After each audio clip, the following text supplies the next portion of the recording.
expressed on the cutting edge are not necessarily those of the company. That words with the funny. Believe you me, that words with the funny. Okay, all right. Here we go now. I've made a startling discovery. There's good evidence that's recently come to light that back in the Middle Ages, one of the kings of England was illegitimate. And if that's so, it means that every king and queen of our country since shouldn't by rights have sat on the throne. But if not them, then who? Well, I've traced the real royal family, the bloodline that's been robbed of its inheritance. And I've discovered the person alive today who should be Britain's reigning monarch. This is how it happened.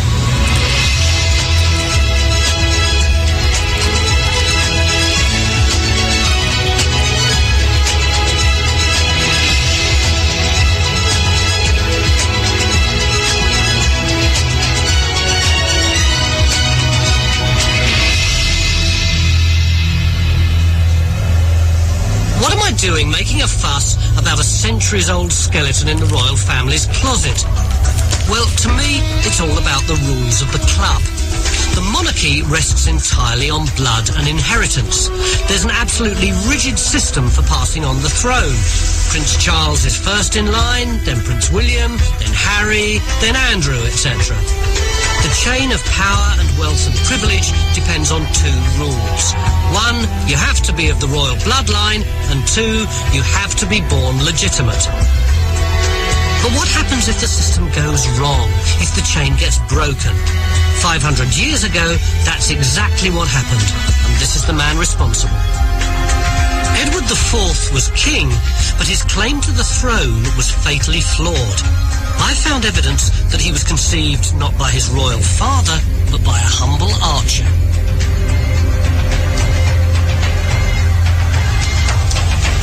It was the summer of 1441. England was at war with France. Edward's mother had gone there with her husband. While he was away fighting, she was rumoured to have had a fling with an English archer based in the Rouen garrison. 9 months later, Edward was born. Within 20 years, Edward became Edward IV. But gossip about his parentage persisted in his lifetime and even after his death.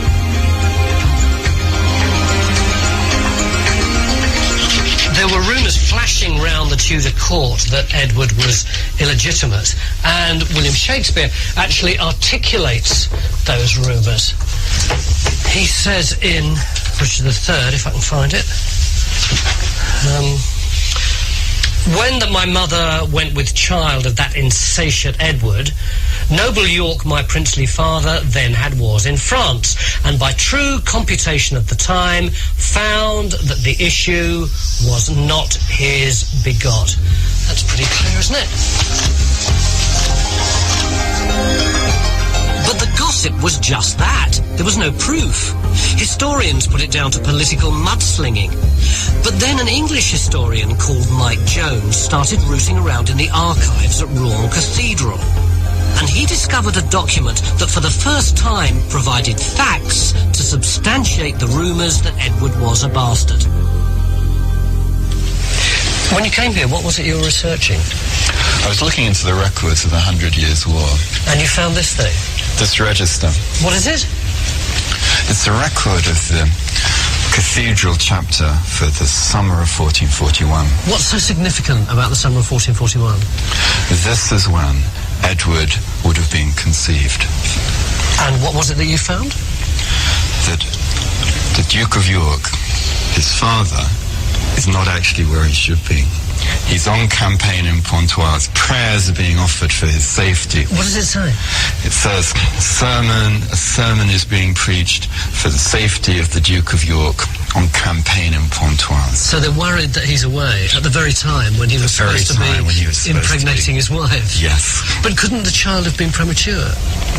Very, very unlikely. A premature child would have been recorded. No one had ever understood the significance of this information before you found it? I couldn't quite believe it myself. that something as scandalous and sensational as this could have really happened. But this is really definite. This is the original document. It's the original document, and it shows that at the crucial time, from July through to August, the crucial 5 weeks, the father is not there. Edward was born in late April 1442. Counting back 40 weeks earlier puts his conception right in the middle of the 5-week absence of his supposed father. Now, conception dates aren't an exact science, but 5 weeks is a big gap. Infant mortality was very high. Sick or premature babies with a claim to the throne were a risk, and chroniclers always recorded them. What's more, this new evidence binds together other clues about Edward's birth, which had previously been glossed over. First, the Rouen Cathedral records also tell us that Edward's christening was a hushed-up affair in a side chapel. In contrast, his younger brother had the whole of Rouen Cathedral opened up in celebration. Second, the lantern-jawed Edward looked nothing like the thin-faced man who was supposed to be his father.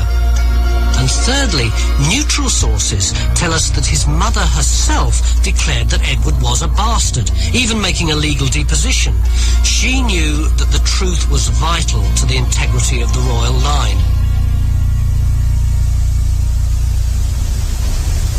So why does it matter whether or not Edward IV was legitimate? Well, if I stick this up here, hopefully I can show you.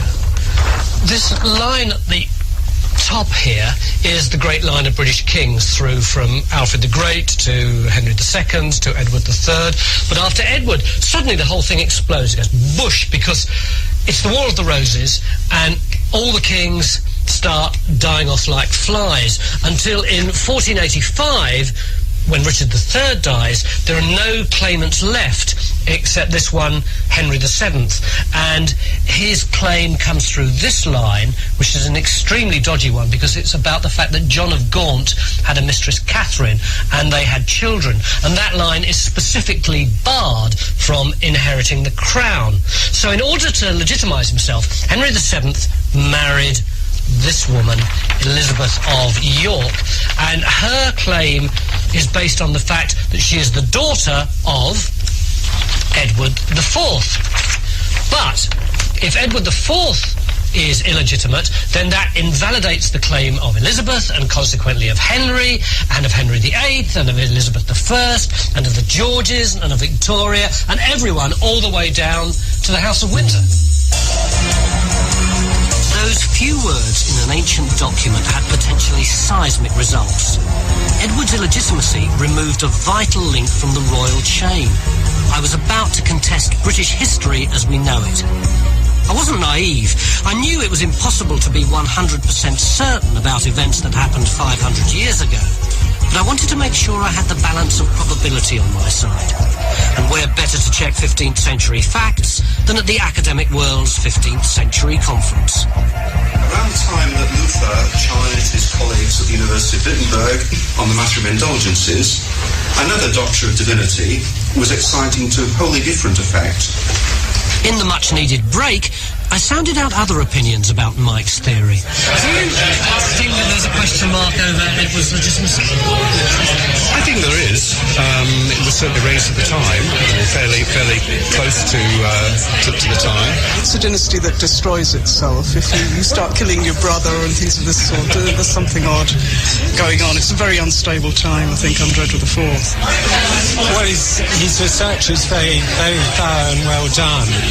On this particular topic, we're talking about an issue where everybody has said it's impossible in the past, it's nonsense, it's rubbish. And what Michael has done is he's shown it's feasible or plausible. I also talked to Mike again, who gave me one more plank of evidence, this time from Edward himself. Edward and his followers seem to have been suspiciously eager to tell the world that he was legitimate. His own circle, once the story gets out, go to the opposite extreme to try and dampen it down. But that's what's so fascinating. So they're bringing out these wonderful eulogies to Edward, but they keep having to emphasize what should be obvious. Conceived in wedlock. of the royal blood, but he's on the throne. Methinks the lady doth protest too much. Indeed. Yeah. As part of their desperate propaganda campaign, Edward's supporters wanted to deflect attention away from Raw. So they named an alternative time and place for his conception. The respectable family residence at Hatfield Chase in Yorkshire before Cecily Neville even left for France. When we actually look at the itinerary of Cecily and Richard, we find they've travelled south by the beginning of June 1441. So this conception would have had to have taken place in May 1441. Why is that a problem? Edward's birth date is the 28th of April 1442. That is 11-month That is some pregnancy. 11-month pregnancy, yes. So I've heard of trying to strengthen one's case, but in the process, they've shot themselves in the foot. In other words, when Edward's supporters tried to counter the gossip about his illegitimacy, they came up with a story that would have made him 8 weeks overdue, which modern science knows to be impossible. I was ready to start the quest to find who should really be sitting on the throne of Britain today. Yes, that was a piece of this documentary here, and very intriguing. And I want to tell you something, you know. My mother no easy, you know. But if I was to follow my mother, I'd ever go to England, you know. My mother sit down and read everything about England, you know. She make me go watch. Well, she don't make me go watch, but she usually carry me go every movie. We have something in there where I deal with Henry VIII, Beckett, Thomas Beckett, all of them people there. And me I tell you, say, from me a little boy, I me hear my mother talk about Queen Elizabeth, you know, she said, I legitimate picnic. My mother, from me a teenager, anytime you hear she talk about Queen Elizabeth, she say, Queen Elizabeth, I want a legitimate picnic. And that is really, really something, considering, say, I mean, it's something where it's a hush-hush. But most people who supposed to know.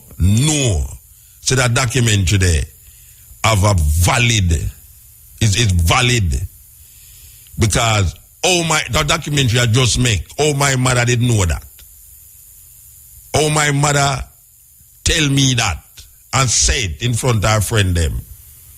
That she could have gone to university to go teach English literature or English history. The way well, not even English, but European, but especially England. And me talk about like 50 years ago. Me talk about like 40 years ago. Me talk about like 30 years ago. Me talk about when me live with my mother and I go primary school. Till me a teenager. And anytime she came go to one movie and she explain the movie to me. My mother didn't know, say. My mother used to say this thing. That Queen Elizabeth is a legitimate picnic. And now I realize, when she say illegitimate, she don't mean that Queen Elizabeth's father is not the father, the mother is not the mother, but the bloodline of the British throne. There's where the legitimacy come in. Because you have to be one blood coming right down to be part of the throne of England, just like in Ethiopia. All the emperors related in some way or another. All of them is either the grandson of the son or the father or the mother or something, but all of the emperors of Ethiopia have a bloodline relationship connected by blood. And so it is in England that the legitimacy of the British throne come through bloodline. And what this is saying is that the present monarchy is not the true monarchy. These things are going like some underground kind of history, underground story. What? Them know it. Them know it. You think them don't know? You ever hear them talk about say we gone by the morning, can't go good evening, and that them a work off for. Them a work off for say the thing gone bad already now, we can't really go function, say it wrong, you know. So you we are gonna do. We are gonna just say it right. And the more you tell the liar, the more it become true. And see then now a man come and hurt the whole history, the whole thing, and now if you show you say something wrong somewhere, way down the line 500 years ago, something wrong. It's like how Queen Elizabeth the first make herself a virgin. The people are not easy, you know. But I want to say yes, because really and truly, a whole heap of the things them, the whole heap of the things them when we remember about England and the history of England and Europe. And my mother, me get it through. And she helped me by carrying me to all these movies. I remember all a movie named Cyrano.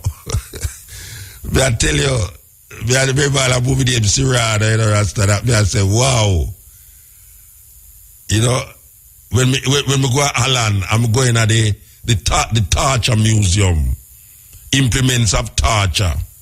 And me I look on the things them where the Europeans them use to torture people in that way you call it Inquisition. You're damn if you don't, and you're damn if you do. When me hear my mother tell me about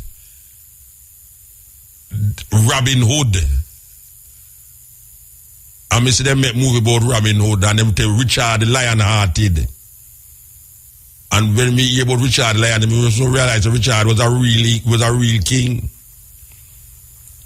who got plunder Jerusalem because the lion of there England, so he become lion-hearted. So it's a serious thing. It's a serious thing that Thomas Becket, when them kill him kneeling down in front of the altar in the church, they murder him. When we remember all Caesar, Julius Caesar and Brutus and all them people there, all them things they me reflect back on my mother, the barbarians. It's a serious thing. So we're glad for the confirmation over the years, after so much years.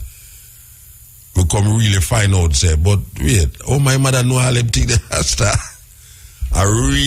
she read them days, there was no days of computer. And me I tell you the truth, say my mother can see better than me right now, because me and I sit in front of the television as whole as she's there so now. And she read, when she watch CNN, she read the things them where the word them we have flash across the screen and at the bottom. And me have to open my eye wide and I try to figure out it's wait I say. And she don't wear glasses. My mother nearly so reached 90 and she don't wear glasses. And me remember all of them things there. From Palace Theatre to Gaiety to Rialto to Kings, all of them theater there on one road. It's the only road in Jamaica we have 4 different names. Starting from Coke Church. It start name one thing and end up name the other thing, and it's one straight road. One straight road. But you did have Gaiety, where they right at the corner Hanover Street in front of Central Police Station. That was a theater where you used to pack up, where you go in the yard to triple bill. On a Monday night, them show you triple bill. Then you have Palace Theatre, where they right at the corner at South Camp Road, where Machado over the other side. That time Machado did over the other side. So you have Palace Theatre. Then further down the line, you have King's Theatre. That road near to Dunon Road, so after you pass a Vauxhall School, that one of them places are Dunon there, yeah. And then you have Rialto. Rialto Theatre used to down right in front of Bellevue, they saw the main gate, that Bellevue at the bottom, they saw. And me used to go all of them theatre there with my mother. Come here and alone live. And especially on Monday night, when them have triple bill. 3 movies are watching on one night. You understand? That I will leave it as that. Sure, me I tell you, man. All of the things they come up back in my mind because me I remember these things when me I listen to the man. The first time I watch the documentary, me I was about wait. I'm a mother, me hear I say these things about the illegitimacy of the Queen of England. Anyway, this is the cutting edge and IRFM. We're now going to leave upon that. And next thing we're going to. Yeah, this is the cutting edge and IRFM. We have on the phone here Mr. Hal. Good night. Good night. I know nobody don't call you Tahal, you know, but I will call you Tahal. I can't call you Tahal. It's actually Tal. Tal. Okay. Okay, Tal is... tonight. Yeah, she is a Gambian living in Atlanta, and she's one of the, should I say, coordinators of this Gambian Roots Festival. I'm actually I'm the publicist for the Roots Festival. You're one of the publicists. Yes, but I've been working with the Roots Festival from the inception. My father is actually one of the first chairmen of the Roots Festival from the beginning in 1996. All right. So I've been taking people to Gambia for the Roots Festival since 1997 because it used to be a yearly event. But I also took young people to Gambia in 1994 as a high school student. And also, before the Roots Festival started, I took college students from Morehouse and Spelman, 10 of them. All right, wait, what you talking on? What you talking on? You talking through the phone or you talking on? What you talking on? I'm talking through the phone. I'm just a little hoarse. Oh, your horse. I'm in the hospital. Oh, you was in the hospital, okay. Yeah, my sister just had twins. And you you was in the hospital and you still have twins? I don't understand that. Or you catch cold and go in the hospital because you still have twins? Because I was there in the delivery room helping her, so you don't lost my voice. That's interesting. All right. So the Gambian, I think one of the reasons for this interview is the present scare that is happening in Guinea about this Ebola that is in Guinea, where quite a few people have died so far. Plus, we see that the Senegalese border was closed last week because of the fear of people coming across the border with the disease. And we know that Senegal, Gambia, Sierra Leone, all of them is in the same area. So tell me, why is it that we shouldn't be scared about going to Gambia in this time of this Ebola scare? Well, first of all, you have to understand what Ebola is. It's a virus, and it's passed on through contact with fluids of infected people or animals, such as urine, sweat, and blood. And it's been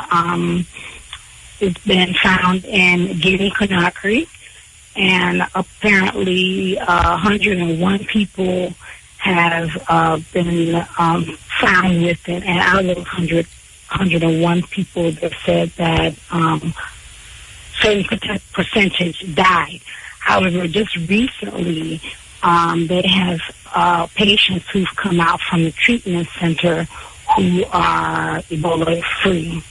And so I'm not saying that it's not something that people should be alarmed about, but the CDC says that for travelers, there was a low, they should be concerned, but it's not a high concern. It shouldn't be a high concern because it's something, again, that is passed through contacts with animals. Yeah.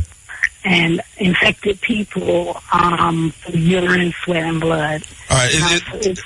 Is the Gambian government doing anything, considering that they are inviting the whole world to Gambia next month? Is the Gambian government doing any special thing to make sure? Yeah, they've been very active in spreading information via mass communication, like print media, television, and radio, to the masses just about the Ebola virus. And really, the major thing is cleanliness, being clean, and not being around people with Ebola. At this point, no, but how you going to know? How you going to know when you're around people with Ebola? I mean, how you going to know that? Well, you can't know that, but at this point in Gambia, it has not been discovered that there is anybody with Ebola. No, I know there's nobody there, but I say now that given that Senegal is fearful, and the borders are very porous. You know, that is really the problem, that these borders is porous. So there must be something that the Gambia, like the Senegalese government, the Gambian government, they don't consider it a threat then. They don't consider it a threat to Gambia. Of course, they consider anything that is a virus that can spread easily through the borders a threat to the Gambia. So that's why I said they're doing what they can via education to the masses, via the media, just to make sure that people are prepared, you know, to know what it is and to prevent it from, having any type of impact on the people of the Gambia. So, and like I said, just recently, they in Guinea, they have patients who have healed from Ebola. They have like 10 people who have recently recovered. They have an 18-year-old who was just discharged. Her name is Rose Camano. And she said pretty much that she doesn't feel sick anymore, and she's really glad that she's recovered from her health. And the symptoms for it are pretty much like they're flu-like symptoms, except they come with like vomiting and a few other things.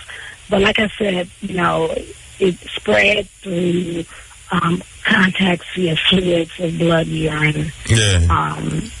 Yeah, all right. I was at a meeting the other day with ISIS, and she was saying that at the meeting last week and the week before, there was like a lot of people at the meeting, and since the news about this Ebola, the amount of people that come to the meeting has diminished. You think that this will have an effect on the amount of people that was intended to go to Guinea? I mean, not Guinea, Gambia. Have you seen any lull in the interest in going to Gambia? I mean, I'm not in Jamaica at the time, so I don't know. No, not in Jamaica. I mean, like in where you are, in the whole, you know, going on the computer, you might see people cancelling, or you might see people saying, well, if and but in. Have you seen anything like that? Well, no, we haven't seen any major alarm about Ebola from travelers. That's because, like I said, the government has been doing what they can to just educate and send out information. The embassies have been very proactive in sending out information and letters to citizens of other countries, etc., about it. CDC has put out information. The World Health Organization, CDC, says what can travelers do to prevent Ebola. There's a vaccine for Ebola and no specific treatment. However, although travelers are at low risk for the disease, it is important to take steps to prevent it. And those steps are practice careful hygiene, avoid contact with blood and body fluids of infected people, do not handle items that may come in contact with infected people's blood or body fluids, avoid contact with animals, you know. So, you know, like I said, they're saying that, you know, be aware of it, but don't be entirely alarmed because you're at low risk. And like I said, it's not in the Gambia. And for the most part, I find it very interesting. I'm not saying that, you know, it's not there and it's not something to be concerned about, but I find it very interesting that as we have been going on this worldwide campaign to really organize our people throughout the diaspora around the issues of repatriation, healing, around the transatlantic slave trade, and what we can do to unify as a people to build the bridges for throughout the diaspora in Africa, that all of this, this is coming to part, and it just makes me think about things like the Tuskegee experiment, how, they injected 500 men with syphilis and used them as guinea pigs and rats, and we told them they had syphilis, or when you just think about the HIV virus, how it came about and how it was, developed in the United States laboratories, in the armies, and the paperwork talking about that, you know what I mean? And just different things, and how there's just always some type of biological warfare against our people in some manner, killing our people, or just trying to make people psychologically have fear and be afraid. And so I'm just telling our people just to have faith and, to be aware of what's going on, and definitely have concern. But, just keep your eyes on the prize as we move forward as a collective. Be aware of what's going on, be aware of our surroundings, and, make sure that where we are, things are intact and hygiene is, at a certain level. But, it just, like I said, it just reminds me of the propaganda that we continue to see, in the media. All right, tell me now, what is happening? What is happening? I mean, in terms of who are the artists from Jamaica that is booked to perform down there? Well, they named Sivla Kamanji as the music ambassador for the International Risk Coming Festival, this is the 11th edition, and that's the first time they've ever given that title at the festival. And they've also invited Mutabaruka to come and participate at the festival and be a part of the Pan-African Symposium alongside the son of Marcus Garvey, Dr. Julius Garvey, and Winneka Rashidi, who is a world-renowned historian as well. And a number of other people have been invited. Erykah Badu has been invited, and one from their prayers has been invited. You have local musicians and international musicians throughout Europe and as well as Africa that will be there. I don't know it specifically because I'm not there on the ground and don't know those artists. Oh, so you can't go online and see it? They don't post it online? No, they haven't put that. The sooner we get closer to the event, they'll have more of that information disseminated. But right now, a lot of it is still in the organizing process. And what date it is again? Remind me of the date again. The dates are May 9th to the 17th, and it's the 11th International Rose Homecoming Festival, and it comes out of the whole concept of Alex Haley finding his roots in the village of Jufure in Gambia, and James Island, which was now called Kunta Kinte Island, is kind of like Rhode Island's story will return, and it's where thousands of Africans were held in captivity in the dungeons, in the slave dungeons, as they awaited slave ships that carried them over the oceans. You have quite a few of them. You have one in Senegal, Gore Island, and you have 2 or 3 in Ghana. Very important forts. All right. All right. So you say it's the 9th to the 17th. Yes. All right. Go back to the Ebola thing now. The 9th to the 17th, because you're talking about movements of people, like functions, dancing, gyrating. How do you not come in contact with people in a festival? Well, that is like drinking responsibly. How do you drink responsibly in a party? CD says in their health, I guess you would say, information about Ebola, who is at risk. And it says cases of Ebola are seen sporadically throughout Africa, meaning it's not prevalent. And it's spread out. It's not like in concentrated areas. The risk to most travelers is low, but travelers could be infected if they come in contact with an infected person's blood or body fluids. Healthcare workers, family and friends of infected persons are at highest risk. So at this point, since it's not even detected in Gambia, nobody's at risk, but the people who would be at risk the most would be people who work in hospitals, who would be healing people who have Ebola, and friends of people who are around, friends and family who are around infected people with Ebola. And like I said, recently, just I think 2 days ago and today on BBC, April 9th on BBC News Health, Guinea Ebola outbreak, some patients recovering. They have 10 people that have recovered from it. So it's not like it's deadly 100% now. You can recover. You know, I was supposed to go to Guinea on the same trip. I was supposed to go to Guinea, you know, and them cancel it. Oh, really? Yes, I was supposed to be in Guinea and Senegal. Which Guinea? Because, you know, it's 3 Guinea. No, they said Guinea. They said Guinea. They cancel it. All of the circles in one area, Guinea, Sierra Leone, Senegal, all of them is one circle, and I was supposed to be going into all of those countries, Senegal, Guinea, Gambia, Sierra Leone, all of these places I was supposed to be going, but I hear it's only one of the places that I hear them cancel, which is Guinea, which is there we hear that the Ebola is. You know, so anyway, that guy stopped me from going. You know, I mean, like I waited on my ticket. that stopped me from going still. You know, I have been into some places in Africa where if I start to tell you, it's unbelievable. You know, but I guess people, as you said, legitimately will be fearful. But then, you know, you have to just see what you do, you know, you have to just know what you do, you know what I mean? You can walk outside as and gunshot fire and shoot you and kill the same way, I don't know.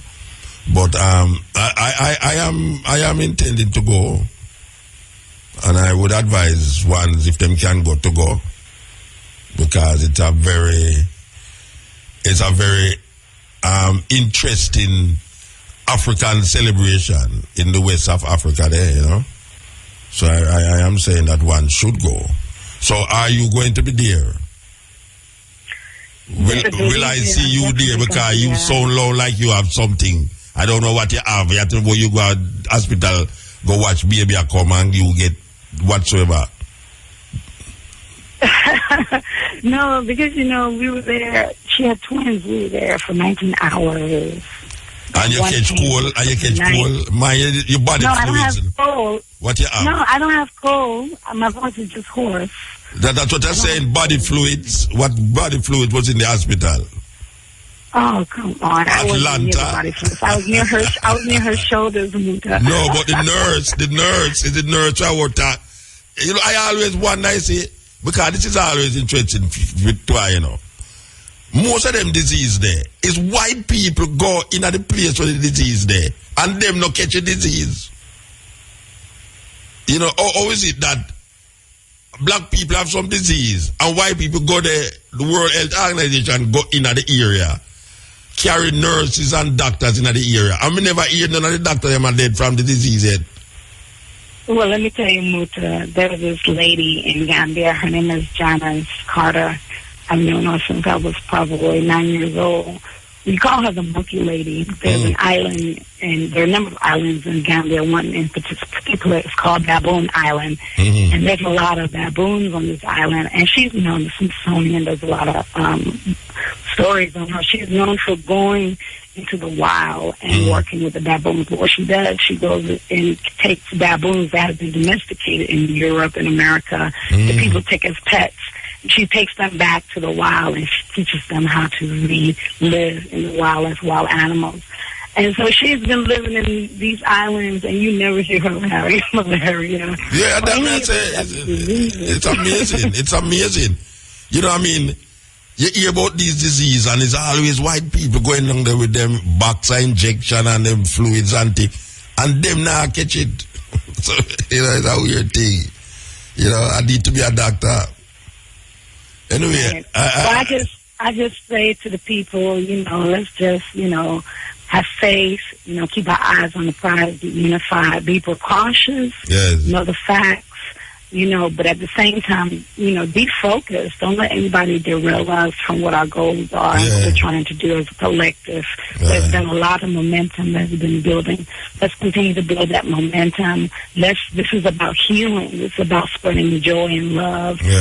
But most importantly, healing, unification, building those bridges, you know, providing a vehicle and opportunity for the ones that really want to, you know, be in the Gambia or live in the Gambia, to provide that vehicle for them. Yeah, man, I have so much friends in the Gambia, all mad professors and all them, man, they were set up studio and things down there, so, you know, them really... Let me tell you, my professor does a every other year the Root Festival. So man, every year I invite me come to my place, man. Yeah, every other year he does the Back to Africa Festival. Last year he had about 200 people, and he bought a house in a place called Bantakunkum. Yeah, I know. And I hear that outside. What's name again? We sing Frankie Paul. Frankie Paul lives on the door. He lives there. He lives there. And also Motown artists, the boys. I used to throw parties to take people to Gambia for free. Okay. Younger. And so we took Motown recording artists, the boys, down there. And they've been down there working, and through the work that they've done, they've been working with Yusundu, Vivian. They did a number of songs with Akon through the Living in the Gambia. Mama Africa is one of their songs. So we do a lot of work. You know, we've taken Junior Kelly to the Gambia, we've taken Richie Spice to his first performance in Africa was in the Gambia, and he promoted his own show. He was a promoter of his own show. A lot of people don't know that, but you know, so we do a lot of, trying to do a lot of things, not only in the Gambia, but in Senegal we do work there as well. You know, so it's just about building on the legacy of Pan-Africanism and what, you know, people like yourself and other leaders in our community, the Rastafarian community and the Black nationalist community and the Pan-African community, you know, in communities fighting for justice all over the world is what we try to represent. Well, Mama, I will see you in Gambia. That's all I can say. Yes. Give thanks. Okay, well, Jeff. That means thank you, Muta. Okay. You have to start learning Wolof now, okay? I want to learn Wolof when I'm in Senegal amongst the Bafals. Yeah, the Bafals. That is my people. Bafal, that's my people, man. Yes, the Bafals. They've been wearing locks since early 1800s. Sheikh Bamba. Sheikh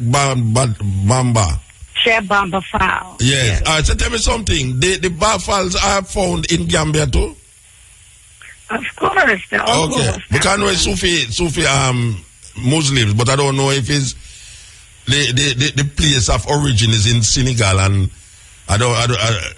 why I'm interested to find out if they are in Gambia too, the Bafals.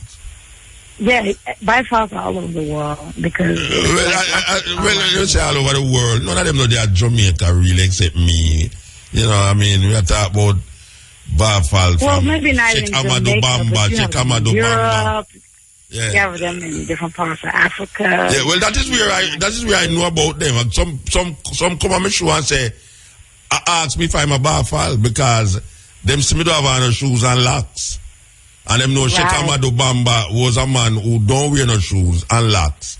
So they was asking me if I'm Bafal. I said, what is Bafal? And them started explaining to me. And it's when I go to Senegal that I really get a groundation of what is Bafal. And I had one of them actually come and visit me and sit with me. If you really study and understand Bafal and how they believe their principles, it's very similar to Rastafari. It's Islam. Yes. You know, but the humility. It's more Sufi-like, breakaway. And being very cultural and close to the earth, you know, and things of that nature. It's very, very similar, you know. Okay. But I'm like you. I listen to a lot of John Henry Clark, you know. Well, I'm going to play John Henry Clark. When you hang up, you're going to play John Henry Clark. Yeah, so I'm going to close on that. Now, I listen to a lot of John Henry Clark, and recently I was listening to one of his tapes on YouTube, and he was talking about the origins of Islam, the origins of Christianity. Yes. yes, our original African traditional religions, which we didn't have a name for, and talking about Isis and Osiris and Horus, you know, and Kemetic tradition, Egyptian ideology, yes, ways of life, and things of that nature, and a lot of those stories and how they just transition over the years through different religions. So I just want us not to let religion divide us as a people. Not to let religion, not to let race, not to let, Ebola. Neither Ebola. No Ebola. All right, we have to go now, though. We have to go, yeah? All right, see you in Gambia. It's a homecoming, y'all. All right, give thanks. Gambia, May 9th to the 17th, 554-8969. Call us. Talk slow. Talk the number slow. 554-8969. Call Sister Empress Isis every Monday at 5 o'clock at Cafe Africa. There's a meeting. If you want to go, they still need sponsors. The individuals that need sponsors come to the table. Each one reach one. Let's make it happen. Okay. All right, Mama. Give thanks. Bless and love. Yeah, that's Salamata. Make a call her Olimata Tal. Gambian sister living in Atlanta, very regular here. Almost sometimes she provide IRFM with outside information. Very important. It's one of IRFM connection for years. Yes. Okay, so we could go to this. I suffer from hypertension, and when I have a headache, I need to take an analgesic that does not. We have Kremlin on the line, otherwise known as Africa Love. Blessed.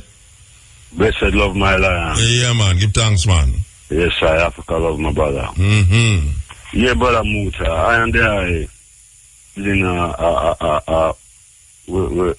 We're there at a meeting place down by Sunday.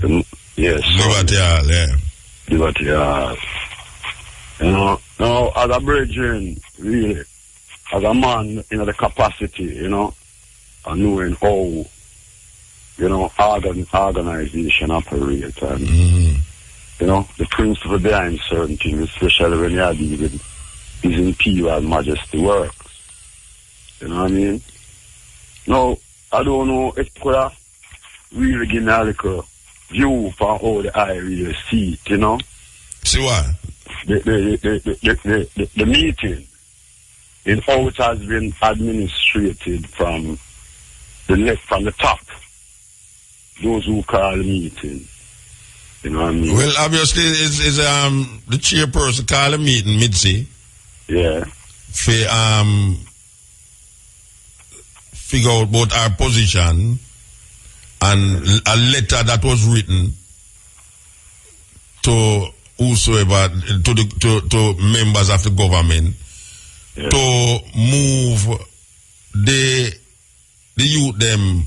We call them, where them now call Occupy Pinnacle Youth them for the land, which one see that as distasteful that Rasta should have write a letter implying that the government people them should have moved the youth them. No, that was just how one interpret the letter. Well, you ask me something. I'm answer. Yeah, but now I make that know that. That is how one's interpreting. And so the letter B so far, But she read it. She never put no word in it. She read it. And she interpreted that way. Yeah, but she never interpreted for me, No. Okay. No, she interpreted that way, and those who help her put it that way. But even beside that, seeing. So you interpret it then. Let me hear your interpretation of the letter. Well, my interpretation is that we are in dialogue with the government, the Heritage Trust. Yeah. You know what I mean? And the people that say them own the land. You see it in concerning of a heritage site. Yeah. See, now we is in dialogue within the government, in which Occupy Pinnacle members came at those meetings. And they hear what is required, in concerning of further negotiation. In concerning of countenance of the place and all of them things there. You understand me? See, and even when a heritage site identify, even it is identified as a heritage site like lot 199, which is the site to identify as a heritage site. See, then there are certain laws that govern that. You understand me? From even the heritage site, it is to be protected. Yeah. Right? Because it has its value. Yeah. First is a tabernacle. See? Up there, which was created by the Spanish owners of Nyabingi. Yeah. You understand me? Who is also to those you could say resurrect the pinnacle issue where Leonard Pure is concerned. See? You understand me? Now, if you look straight on it now, we look on the agenda of the program. No, wait, they talk about the women just say a while ago, your interpretation. Yeah. Don't go on the next thing yet, because we still want to hear your interpretation of the letter. That is what me just ask, me just ask you what is your interpretation. But check some deal with that already, because the interpretation. No, you're not dealing with it yet. All right. Me tell you my interpretation. So I want to hear what is your interpretation. My interpretation is to mislead the Rastafari community to believe that the Millennium Council deliberately will send the government to go up there with police and get rid of these and get rid of Occupy Pinnacle. No, hold on. No, but that is all the letter argue. No, wait, no. It's not the person who read the letter, write the letter, you know. Yeah. Yeah, so when I said to you, what it sounds like to me is that the Millennium Council or whosoever is talking to the government. Yeah. And in talking to the government, the youth them is doing something contrary to the talk. That is what it is saying, The youth them are doing contrary to something, so you have to choose now. It's either you're going to sacrifice the youth them and continue the talk with the government to bring about what you call a long-term solution, or you're going to now fight the thing on two levels. That means, meanwhile you're talking to the government, you have someone out there who decides, say, all right, you're talking to the government, but we still going to continue this journey of occupying Pinnacle. What the Millennium Council or the people them who write the letter is saying, the youth, they must stop the Occupy Pinnacle because them talking to the government. That is what it is saying. The letter. Yeah, the letter is saying, stop the rest of them don't need a Occupy Pinnacle agitation because it is going to aggravate the situation in talking to the government. And if you keep doing that, you're going to agitate the talks with the government. All right. There was a meeting and they hear what the government said. Right? They were advised. Yeah, but They were advised by the council to become a research. See? A research committee where other monuments is concerned to remove the occupied Pinnacle. See? Just that name then. But they was informed that they can still be there as a research team. Then why they must listen to the government if they say must use the word occupy Pinnacle? Why they must listen to them? Because why in danger the talk. Negotiation and because of rights. Listen. Them people, government, all their money.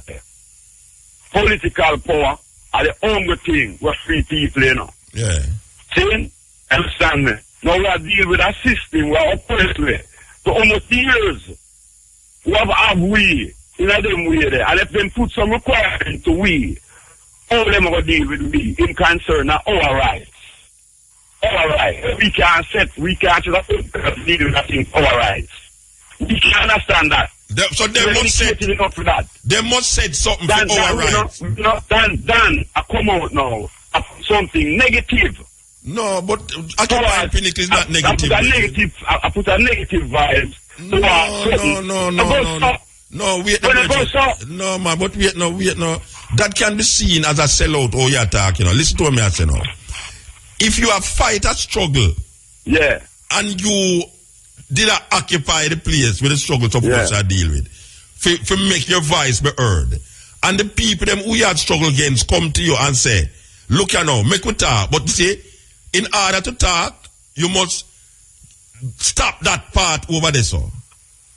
Alright, so the people them know who talk to the people them know and I say, alright, here I know. We can't get them to stop, you know. So we are asked you know, as the person who we are talking to, to stop them. That is what the letter say, you know, that you know, I don't know if I can stop them, you know, but you can stop them. So we are asked you to stop them because them is a problem to the talk so me and you have.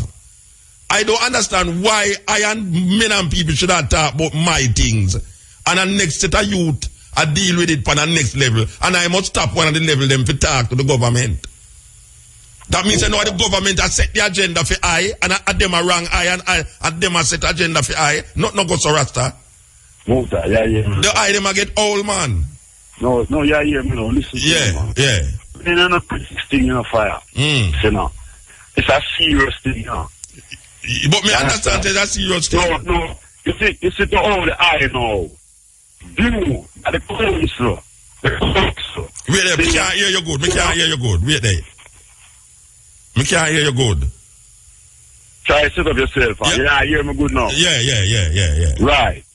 See, if the I really know and still attack, seeing that the council write a letter deliberately. No, I never said. No, wait, no man, I never said no. But I never said no like that. Indirect. Because you attack some direct, you know. Yeah. You tell me some direct, you know. Yeah. Right? You understand? Because you said that's what the letter say, you know. So what the letter never say? Yeah, that simple means then. What the I say now is that so. Deliberately, I tell them send police go to the I don't talk about whether it's deliberate or not, you know. I never say it, I never use the word about deliberate, you know. I never use no such word about deliberate. I am saying that in the letter, it is stating to the government that it is necessary to stop the pinnacle people them. Well, the letter on me. Stop the occupy pinnacle people them. That is what the letter I say to the government. So who is going to stop? Who is going to stop the youth them? Who's going to stop them? I talk to the youth them and tell them what the man them going to do where Occupy Pinnacle is concerned. Yeah, but why you must write a letter? To Richard, why? To suit who? To suit who? To suit who? Who you going to suit? I. No, I don't. No, wait. To suit, you know. To suit the government. No, it's the government. No, man. Then if I attack you about my rights, I attack you about my rights. Come like you want to suit some individuals. To the what? We don't want to do. No, some individuals. No. Here what is the protocol of the thing now? I cannot see myself attack to a government that has persecuted Rasta for years. And then now, because I and them in dialogue without conversation, and them tell me, say, must stop them people over there, so, from call themselves a certain name. I know we're going to write a letter to them to say it is necessary and needed to stop them. Why am I writing a letter to the government to declare that it is necessary to stop them? Why am I writing a letter like that?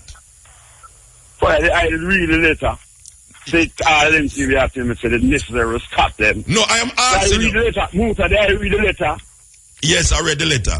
And you read what you tell me about? No, the letter says. The letter says. No, man. No, what the letter? No, the letter. It says. If you tell me that about the letter, you don't read the letter. What the letter says? I keep asking, you know, what the letter says. You say you tell me the letter said that you don't read the letter. All right, what the letter says? Tell me what the letter says. You don't see it. Tell me what the letter says. Right. You have the letter in front of you? No, I don't have the letter. All right, tell me what the letter says. Right? You understand me? I can't go on the computer and find the letter and read it, you know. What the letter says. Tell me what the letter says. Go on the computer and read it? No, wait, that you tell me what the letter says. Tell me what it says. I don't have the letter in the position right now. I don't have the letter neither, and I tell you what it says, so you don't agree with what I said, so you tell me what it says. No, but I know that is not in it. So if you know what it says, alright, so you tell me what it says. Brethren. I don't really pay it, but I know, so you can't come in on the letter. Brethren. We say, definitely. They must move them. Nah, man, you can't. I never said nothing like word like, but I never use no word like that, Brethren, but definitely. Of course you just, I never said nothing but no definitely. I never said nothing but no definitely. I never have that word in my mouth at all, but definitely. You see right now, we have things to talk about. Where even this meeting is concerned. Yeah, but that was part of the meeting. That was the biggest part of the meeting. Yeah, it's part of the reason. I mean, you can't come to a dialogue with that. Why not?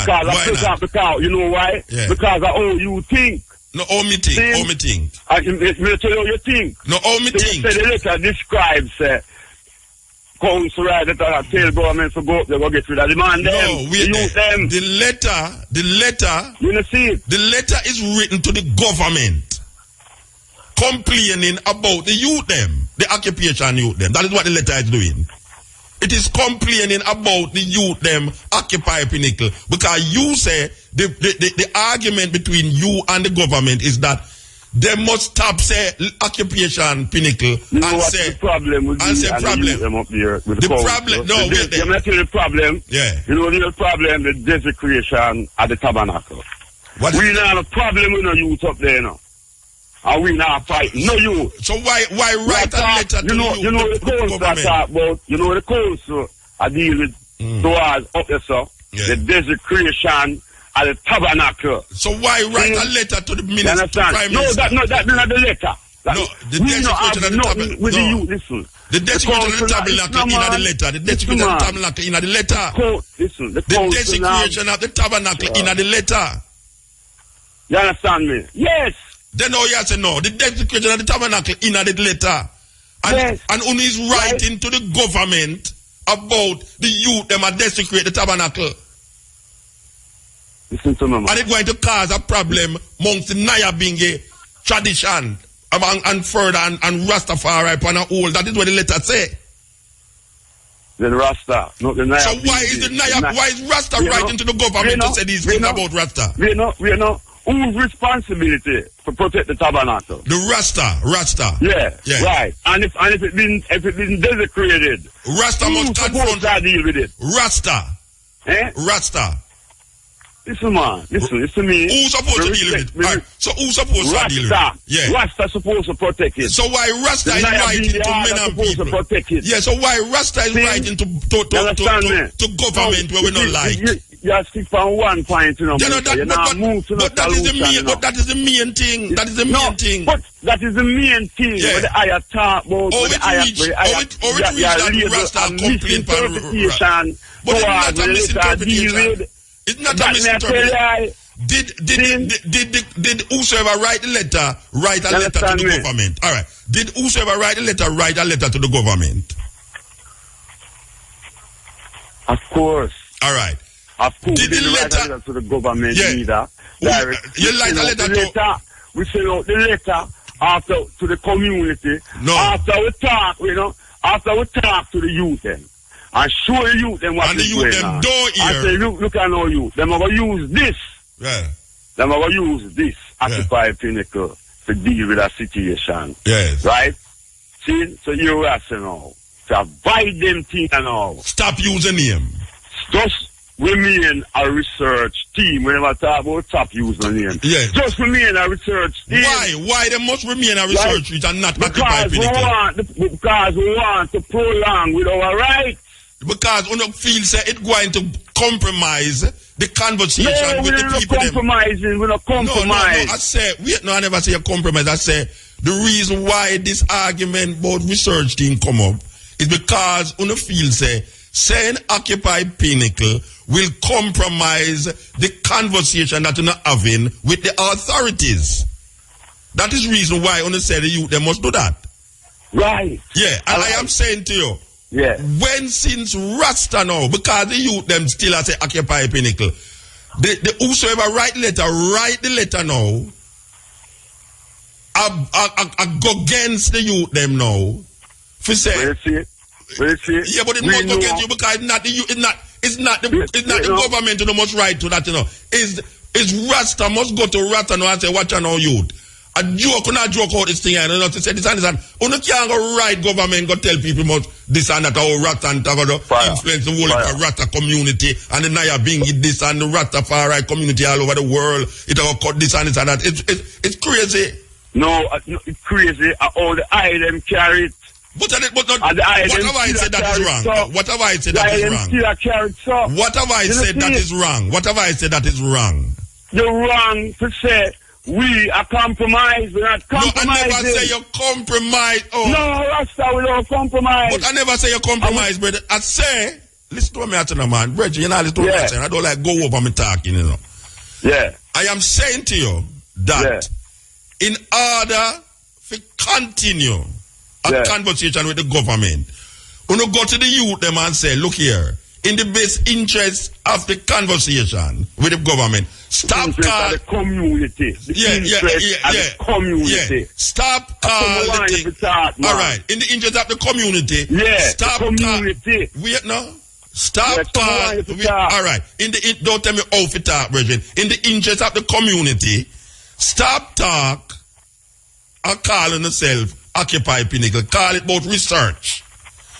The reason for calling it a research thing is to facilitate the reasoning with the government, because it is if you keep saying Occupy Pinnacle, will lose the reasoning, the conversation with the government. They're not going to want to talk to it if them here no keep us say Occupy. So if we don't keep saying Occupy, it's going to endanger what the community have in mind. That is a compromise. All right. It's compromise that. All right, now. You call it a compromise. Where you call it? Where you call it? Yeah. Suppose we, the council, did lose the dialogue with the government because of that. We lose the dialogue with the government? We know. We say, supposing then, seeing we're occupied Pinnacle because we permit the government stop leaving. Me ask if that was what happened. That was what happened. Negotiation now. Did that happen? Did that happen? Stop police and go up to me ask you a question. Did that happen? Did that happen? What you're saying, what you're proposing and supposing, did that happen? No, it didn't happen. Then why you support it for then? Then why you support it for?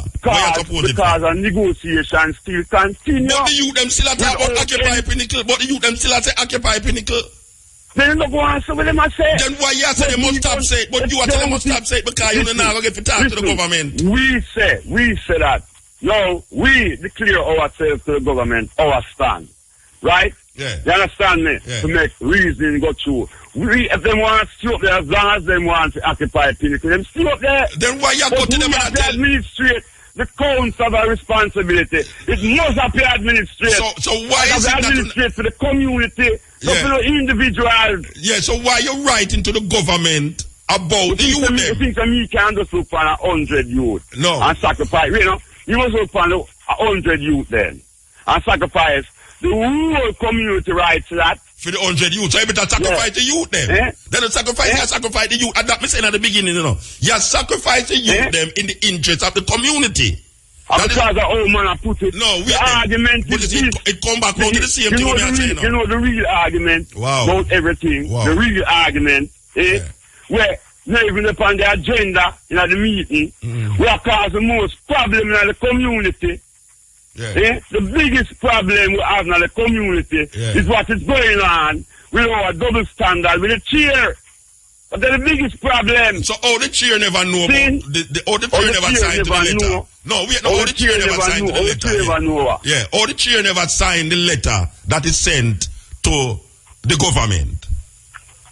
Oh, the chair. Yeah, the chair, Mitzi. Oh, she never signed the letter. She's the CEO. She's the elected CEO. Not she had elected CEO. Yeah. Yeah, so someone's and a group of she ones. was not no meeting for about. No, whether or not she's in the, but in the meeting. She's not at no meeting. Brethren. She's not at no meeting. Brethren, I only set up on the things, you know. Me no member no work council, you know. Listen, man. So she's not the CEO then. She's not the CEO then. She's not the CEO. She is. She is the CEO. Okay. She's the chairperson. Yeah. So but where was she? Where was she? No, it's not a matter. She never dead. She not dead. She not dead. She not dead. No. She not dead. And she was on the island. She not dead. Me say she not dead. She was on the island. Yeah. So why so what she never come to meeting? Then so if she never come to meeting, why she never come to meeting? So is there in the Constitution that says is the Constitution that you not have? Does it say that if the CEO is not present, you can usurp the whole thing? We have a draft Constitution. Yeah. Does the Constitution say in light of well, a constitution with even ratify it. So ratify. So you can't do anything. That's constitution. So me no want you bring a constitution with me. We not drafting, you know. All right. So you can't do anything then. So if they can't do anything, they can't do anything. So you don't have the obligation. You don't have the obligation to the CEO. We have a bylaws. Yeah, so is the bylaw states that if the CEO is absent, So you come like then, you never give me no, I am asking you if the bylaw says that in the interest of the organization, when the CEO is absent for 50, 100 times, you can now go ahead and write a letter without her signature. Then tell me something. Then that will be dishonor our chair. Now our chair should dishonor. Then we would have me ask you. So it is in the bylaws. Like she did. So coming like she did. So it is in the bylaws for that. Administration is concerned. Yeah, it is in the bylaws. Administration is concerned. Yes. See? Where the principle of administration is concerned. So Becky is a 12 tribe. Becky is a 12 tribe man.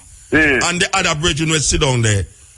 Is not in agreement. Becky is a 12 tribe man, one of the biggest Rasta organizations in Jamaica. Becky is sitting there and not in agreement with the ones them to send a letter to the government. But he never even talk about that in a film talk.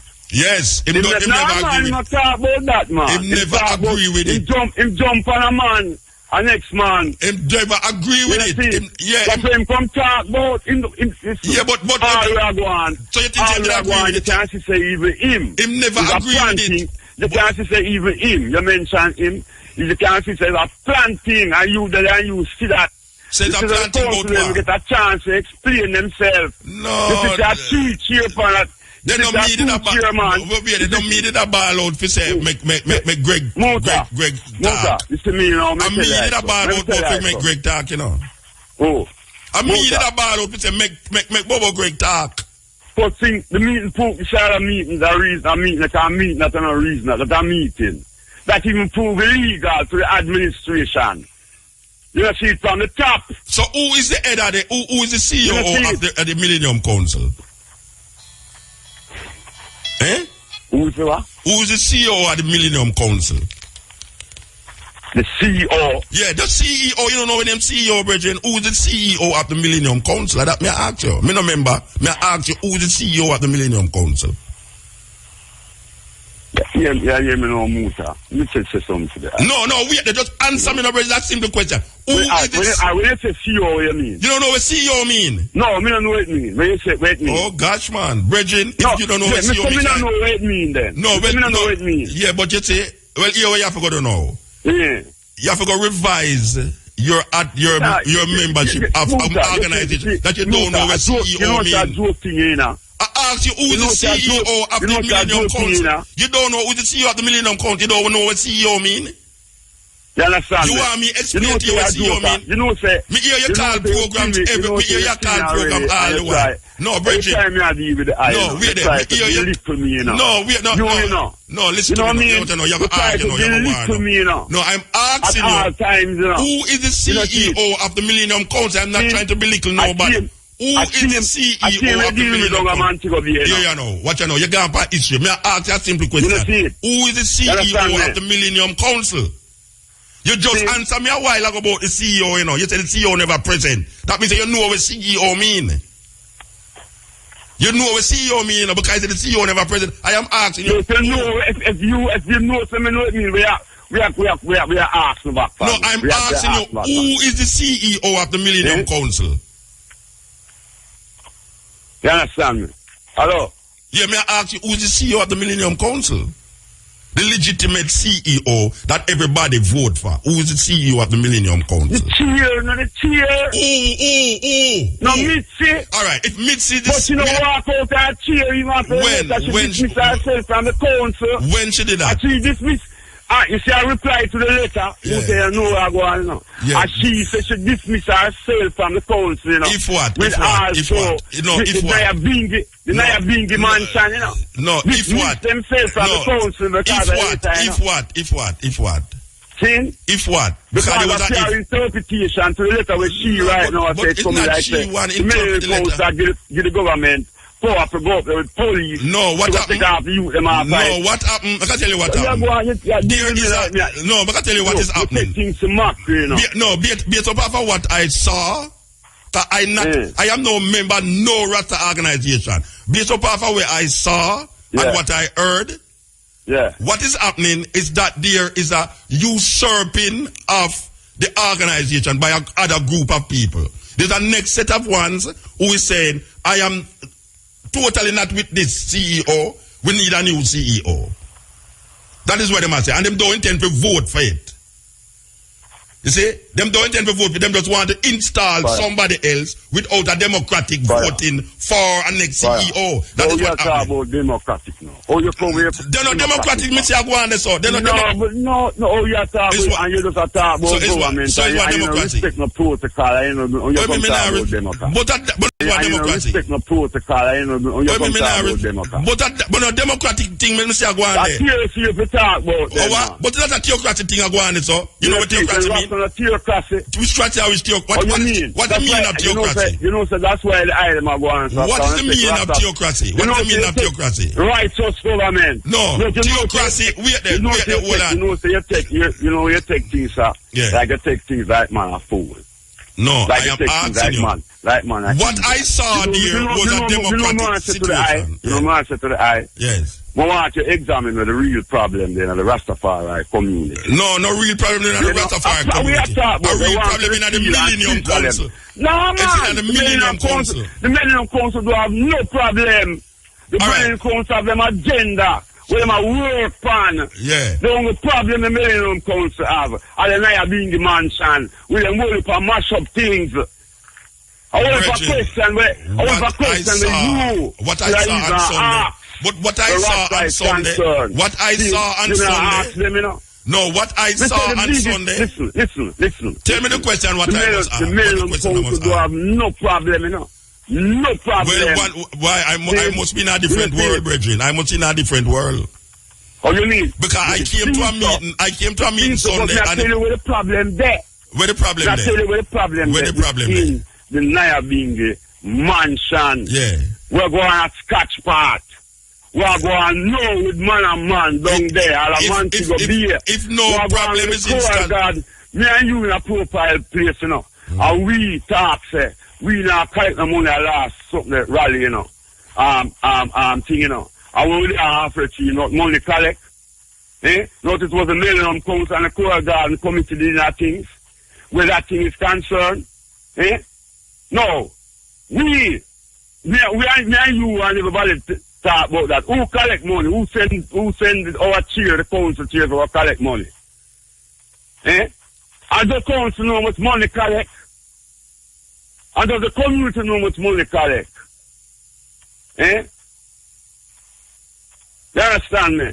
That's the problem there. The biggest problem the council have at the Naya Bingi. At the Naya Bingi mansion with the money for confusion. And come to we like ignorance. The council do, the worst of the council do, you know. Never been done yet. Now the history of Rasta. Was this, was it? Wait now. Some little brother now who mash up everything one time, you know. Also, the thing they mash up, they now come to mash up the council. Like also. You know, you never see them there. Them there at the meeting. No, who are mash up? Two chairman there. the 2 chairs, Who was the 2 chair? the chair, and we end up with 2 more chairs. Who was the other chair? Who was the other 3 chair? chair. Who was the other chair? I have I. No, we End up with 2 no, more hold on. chairs. I have no.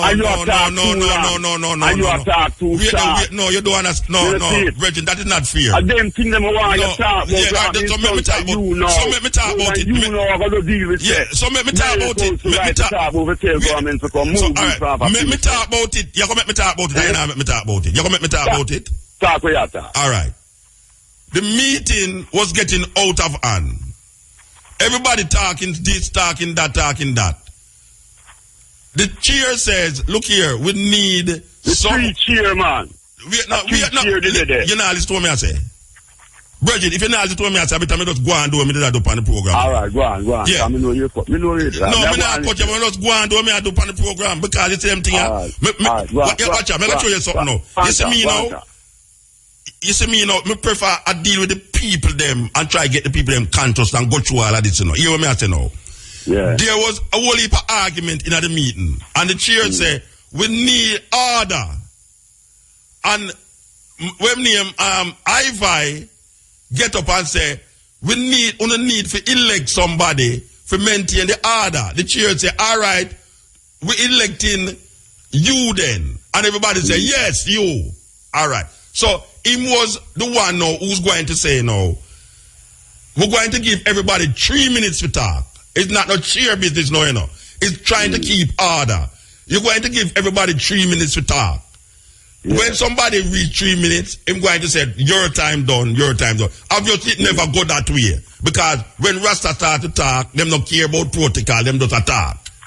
So that him was acting as no chairperson.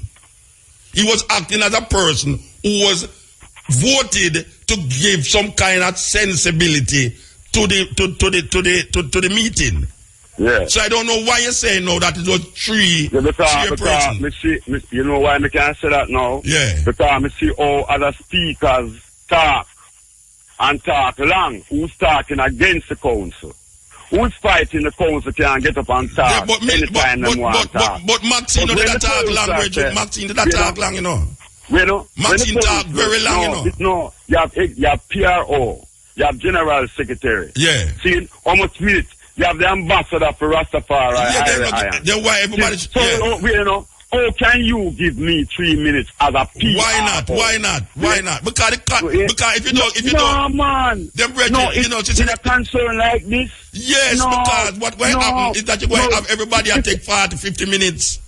And the rest of them go up there and talk as them like. No. The council, let me ask you a question now. Did we, the members of the council executive, did we create any? Did we was behaving in any way? Not we just sit decently, sitting, reckoning to the chair that we want to say something for hours. Yeah. For hours? No, not hours, but to know what's waiting. Right? Yeah. Right, me don't talk for them say me talk 4 minutes over, and that's all me talk in the meeting, you know, call that, them give me 3 and them say me talk for 7 minutes. Yeah, then, but it's 3 minutes, right? The man said 3 minutes to everybody, him never make no distinction. Yeah, but me see man talk more than one time. But Maxine talk long, Rasta. Everybody did it talk more long. Everybody where they did it talk. You understand me? Nobody that was there talk 3 minutes. Nobody did it talk. But hear me, you know, me say. Yeah. Now tell you about what me say now at the meeting. Yeah. I mean, I know, I not say the headline. But me know say, the meeting we plan, it never stick to its agenda where they did it. It deal outside its agenda. It just attack the council. See? On a letter where them say, so it's not right. So me say the council, on a letter where them say, on a letter where them describe, say we say, police go up at Pinnacle, go deal with the youth them up there. Right. See? The other thing again, when them to deal with the most important thing, you know, when them should have even at the council, what happened to the chair? Why there's a problem with the chair? Why are some virgins, as you said, saying is against the chair? Yeah. Why? But to me, what I saw there, to me, what I saw there, it would appear to me that the community never have no problem with the chair. That's what it, what I saw there, because they must vote in favor. Those who's in favor of the chair put up their man, and the whole, everybody put up their man. Right. Yeah. Right. And that is only one mansion, only entitled to 2 votes. No, not one mansion. How many mansions were sitting there? No, man.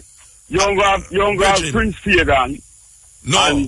And Fagan, but Fagan is part of the Fagan is a Nyabingi man also. Yeah, but what I say, it's not only Fagan, it's the whole of the congregation put up their hand. It's the whole of the congregation put up their hand. Well, I never see, maybe at the time when I leave out. No, but I tell you that, those who's in favor of keeping the chair put up their hand. Everybody in the congregation put up their hand. Anyway, that means to me personally, PR is a legal meeting to administrate, right? And it's also, to when the hear it has been recorded certain way. You understand me? Yeah. So the evidence is there to show the injustice that possibly you nasty when it comes to the laws of the imperial majesty. No, the laws of the imperial majesty. I don't join organization. I don't belong to no organization. No, listen. I not ask I will. No, I tell you that. I don't belong to organization. No, rat organization. No, me never say I belong to organization. Yeah. When me I say, right, where His Majesty is concerned, yes, that meeting on Sunday, yes, right, proved to be an injustice towards His Majesty. Towards His Majesty. And all the council was treated, you know, all the works for the council, though. So Becky, and this was the thanks where a clique organized. So everybody a call clique. Everybody, the whole of them call another clique. So you have a clique. So you have a with this, and so them a draw a card. So is that so the Millennium So the Millennium Council is part of a whole clique. It's pure clique in the Millennium Council. The thing is, some man will deal with certain things, certain way can just come overrun good, just push out good one side, so. And so it go, you know. And so it go with Rasta, you know. You have some man that believe them can't do that, you know. Yeah, you have some Rasta. Our work we do. Our work we do. Go up on the internet and see the work. You have some man who stand up and disrespect other Rasta man blatantly. And man come physically for fight. Yeah, so nobody come for fight with a man come and tell man say them shot man. A man tell man say them shot man. Oh, well we don't know about that. So I lie the original tell. I lie the original tell. We don't know about that. We don't know about no shot thing. Yeah, and man a B man. A man a B man. Man a call man B man. You know what I'm saying? They say if we never strong, they say if John never stand up in an eye and eye, fight in a broke. Come push you over. Yeah. Now them will come push you over. Yeah. Because them can't come fight eye and eye. Yeah, but man a call man all B man. You know see it? Yeah. When that?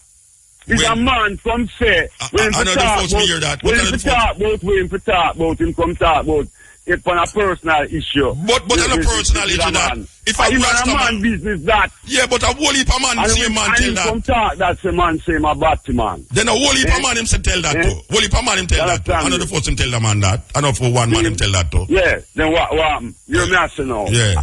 But you know that it have something to do with it. No, Brett, it have it have something to do with respect. Respect better than the letter. Respect. It have something to do with respect. It only have something to do with respect. Between two men. No, to me, more than two men. I know the first time me hear that. Me hear that about me too. Me not going away me never hear. No, when me hear that. But you never hear. But me you know listen to me I say. You know listen to me I say. You say respect. You say respect. No, you want to know what me I switch it. You say respect. You see, if a man can't have respect for him brethren, him can't come tell me nothing. All right. Same thing with I. He can't tell me nothing. So why you feel say? He can't come tell me nothing. So why you feel say the brethren a tell lie and me a tell lie? Me say me feel say una tell lie. Yeah. Me no feel so una tell no lie. That's why you go to the brethren. Yeah, you go to the brethren. You go to the brethren. But you forgot to the brethren. The truth, but me say me never did that. But me never did it. But me I tell you say. Yeah, but you're not. You're not to me. I say. When the man said that. hear me. Me never did it. Yeah, but I'm saying me not going at that. But me want going at it. Me want going at it. Me want going at it. And man respond them with it. Me want going at it because enough time you get... Me go listen to the eye. Yeah. I mean, I have nothing to say about that, you know. Yeah, because you're afraid to say something about it. Every man will tell that. And that's where the politics come in, you know. The politics come in now where Rasta start sound like PNP and GLP. Because here is a man where I disrespect Rasta, individually and otherwise. And because once it's associated and close with him, them don't want to reprimand that brethren because that brethren, they have money and power and throat about the place. And that is how it is going. Just like GLP and PNP. The brethren have love. Love where? And I tell him, brethren. No, I'm sure you something now. Yeah. No money. Yeah. All right. I'm sure you something. Listen to me. Yeah. No money. Brethren. You could have rich. All right. You could have money. You could have money. But you can't hold in Jamaica. Yeah. If you not live right, you are dead. Yes. Yeah, you hear me? Whether or not you live right, you are dead. You could have been a billionaire, a billionaire, a yeah, you are dead. Yeah. A Indian world. You could have poor too. You say if you not live, you live it. But all when you live right, you are dead too. All when you live right, you are dead too. But all when you live right, you are dead too. Remember me, I tell you that. So you come talk about no money. You know, listen to me. I money this. You know, I money this. Yeah, but I love this. So, and the brethren have love. This. Fit money. Fit slander and brethren them way there's love that. You understand me? Slander. I have never heard a brethren that say no good but no brethren. Never call my brethren. Never call you as my brethren then. Yes. Cut off a man from the program. I would have never. No, me not cut off this man from which program. Never say boy maybe. Cut off this man from which program. I saw so things go. Me not talk about cut off man from program. I just man, a man talk, them talk. A joke you make. A joke you make. Watch your brethren. There's certain things that man not tell him, brother. But that now not to do that. Nobody. That you know, brother talk to your brother that way. Your brother, you don't talk to your brother that way, brethren. Me say, you don't talk to your brother that way. Tell me, give me your I have never heard that brethren say anything good about any Rasta. The junta will them try to put on the council. Anyway, we have to overthrow. We haven't done this conversation, you know, see it? Because it sound like the meeting. This conversation sound like the meeting when we go the other day. Yeah. You see, I mean, I really want to go the arms out. You see the arms out. That me I tell you. So we're going to tell you. What me I tell you now? This is a man I deal with mass media. Yes. You must respect. Your brethren, your brethren all at you think him not, me not hear him. Your brethren, your personal brethren, you know. I say, all them one they went up on the media would think that this and that. Yeah. You see, as a mass media man, more you respect your assets. You know, so the hypocritical thing about this. You know the hypocritical thing about this. Honesty. You know the hypocritical thing about this. A whole heap of brethren. Yeah. When move with you, can't take me. May I tell you that? Take you? What do you mean can't take you? You know, that's when somebody say can't take me. Can't take you. Like me, that's me not like you. Because yes, them kind of way there. Yeah. Because of my position, and a man that say, boy, yeah, you see all you with the power radio and this and that. Yeah. Anybody will find themselves in a position like me, you have some Rasta out there, and most of your brethren them is like that. Most of my brethren them. Yeah, them not know them brethren. Me know them. You think me idiot?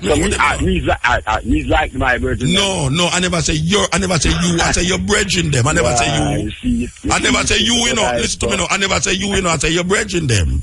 All right. And I am saying to you that them don't show I no respect. Oh, them don't show the eye. No way. No. Right. Yes. And I am saying now that this brethren that I am talking, I have never heard him say any good about no Rasta. Never. I have never, whether upon tape or whether upon voicing, stand up and just listen to him and talk to other people. I have never heard him say any good thing about Rasta. Not you when I sing. Not you when I sing. Sing? Anybody can sing anything. Not you when him record. Man can't. I say, brethren, like stand up in front of brethren. But me hear him do that all the while. Yeah. So all. You know, say, me I tell you the truth. You know, long me I move with Jabby. I move with Jabby them. I from Bob them alive, you know. Yeah. touch him and the whole of them. Well, maybe it's old age then. Maybe old age will catch up on him. Old age will catch up on him. Frustration. You know, sir. Frustration will catch up on him. I know sometimes. Me never say him face, you know. Me never say him face, you know. Me never say him face, you know. Me say the disrespect. No, listen to me, man. No, the disrespect. The disrespect that he shows to his brethren and sistren needs much to be desired. Because when I look on the internet, I swear him right. And when I stand up and hear how him deal with other brethren, I say, wow, this is a serious thing. Can a man who look for the next brethren and say where him said to the brethren, because I, in all my vexation, would have never say where I hear, me not talk about what somebody tell me. Where I hear him say to a next brethren. I read where him say. To a next brethren. To a next brethren. You see, I know internet, you know. Yeah, well, I have internet. I have internet. But I have internet. I have document them things there for me. But it can't come off. It can't come off of the internet. It can't come off, you know. So it can't document. No, I say, it's not a documentation. I don't have no time for document this disrespect. I don't have no time for document disrespect, you know. I am saying to you that this is the brethren. This is the brethren now where a whole heap of ones I've gone to where I see. And Jerry bring it up, and nobody never want to deal with it. That's why Jerry walk out of the meeting. And when the other brethren, when the other brethren stand up and call, say him have 8 names, where I go call, and him start call out the 8 names. That's a witcher. Yeah, when witcher stand up and call 8 names, and I realize him call the same brethren name, and I say, but wait, this brethren here is the brethren now where you have a set of ones where linked to. Because I have some right, I don't know nothing about no politics, you know. I just sit down in there like, it's the first I ever come out million council meeting, you know. And I hear so now say, well, I can't do what I summarize at the meeting, you know, that there's a group of ones that is aligned to the brethren, and there's a group of ones that is aligned to the chair. So there is a fracas of one between these groups. I'm sure some. This one is for this brethren, and this brethren, they want to install, according to what I see, they would like to install this brethren as a legitimate chair of the Millennium Council. No. I'm not telling this guy that no. You know what caused the problem with the chair? I man asks to appoint Jabi as honorary chair. Now have nothing to do with the chair. If you know what's an honorary chair, no, I know what is an honorary chair. A one who have certain credential, personality, an international figure, a man recognized all over the world can be an honorary chair. Now, me look for it and I say, but Jabi is a well man, a man with the whole world here off. A man like these, man who can deal with events like we might deal with now, with even the march. Yeah, but he might get dizzy, Bridget. He might get dizzy. Right? He might get dizzy, man. See, wait no. And it's so now, I man write a letter and request that Jabi become the honorary chair. That now have nothing to do with chair. No, I know it don't have nothing to do with the chair. You know that I don't have nothing to do with the chair. Listen. Yeah. An honorary chair can be appointed without even the chair.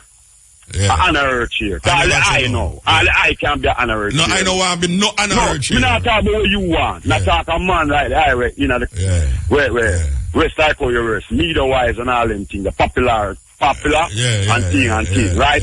I man could have recommend you as an honorary chair in any other organization. I understand that. Because you have the qualification. You don't have nothing to do with the chair with there.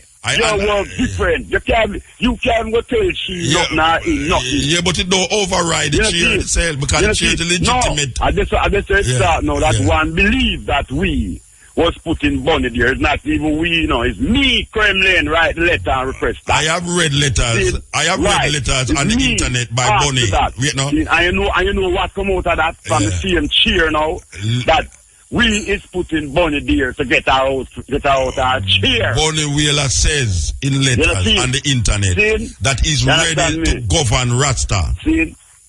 That is what he said. But there's a difference between an honorary chair and I understand what you are saying. I didn't say no. An honorary chair can never threaten. It's not a threat to no chair or no president. It's a threat. It's not a threat. It's a threat if a group of one See? If it is a threat, if a group of one believe or feel that the honorary chair would be more suitable to rule the organization, it can be a threat. No, the Virgin is not that way. No, I never said the Virgin. And none of us is not that way. Well, all right, all right, I have to take what you say. Because the Alpha chair was offered to him and him turned it down. Yeah, me never say nothing. The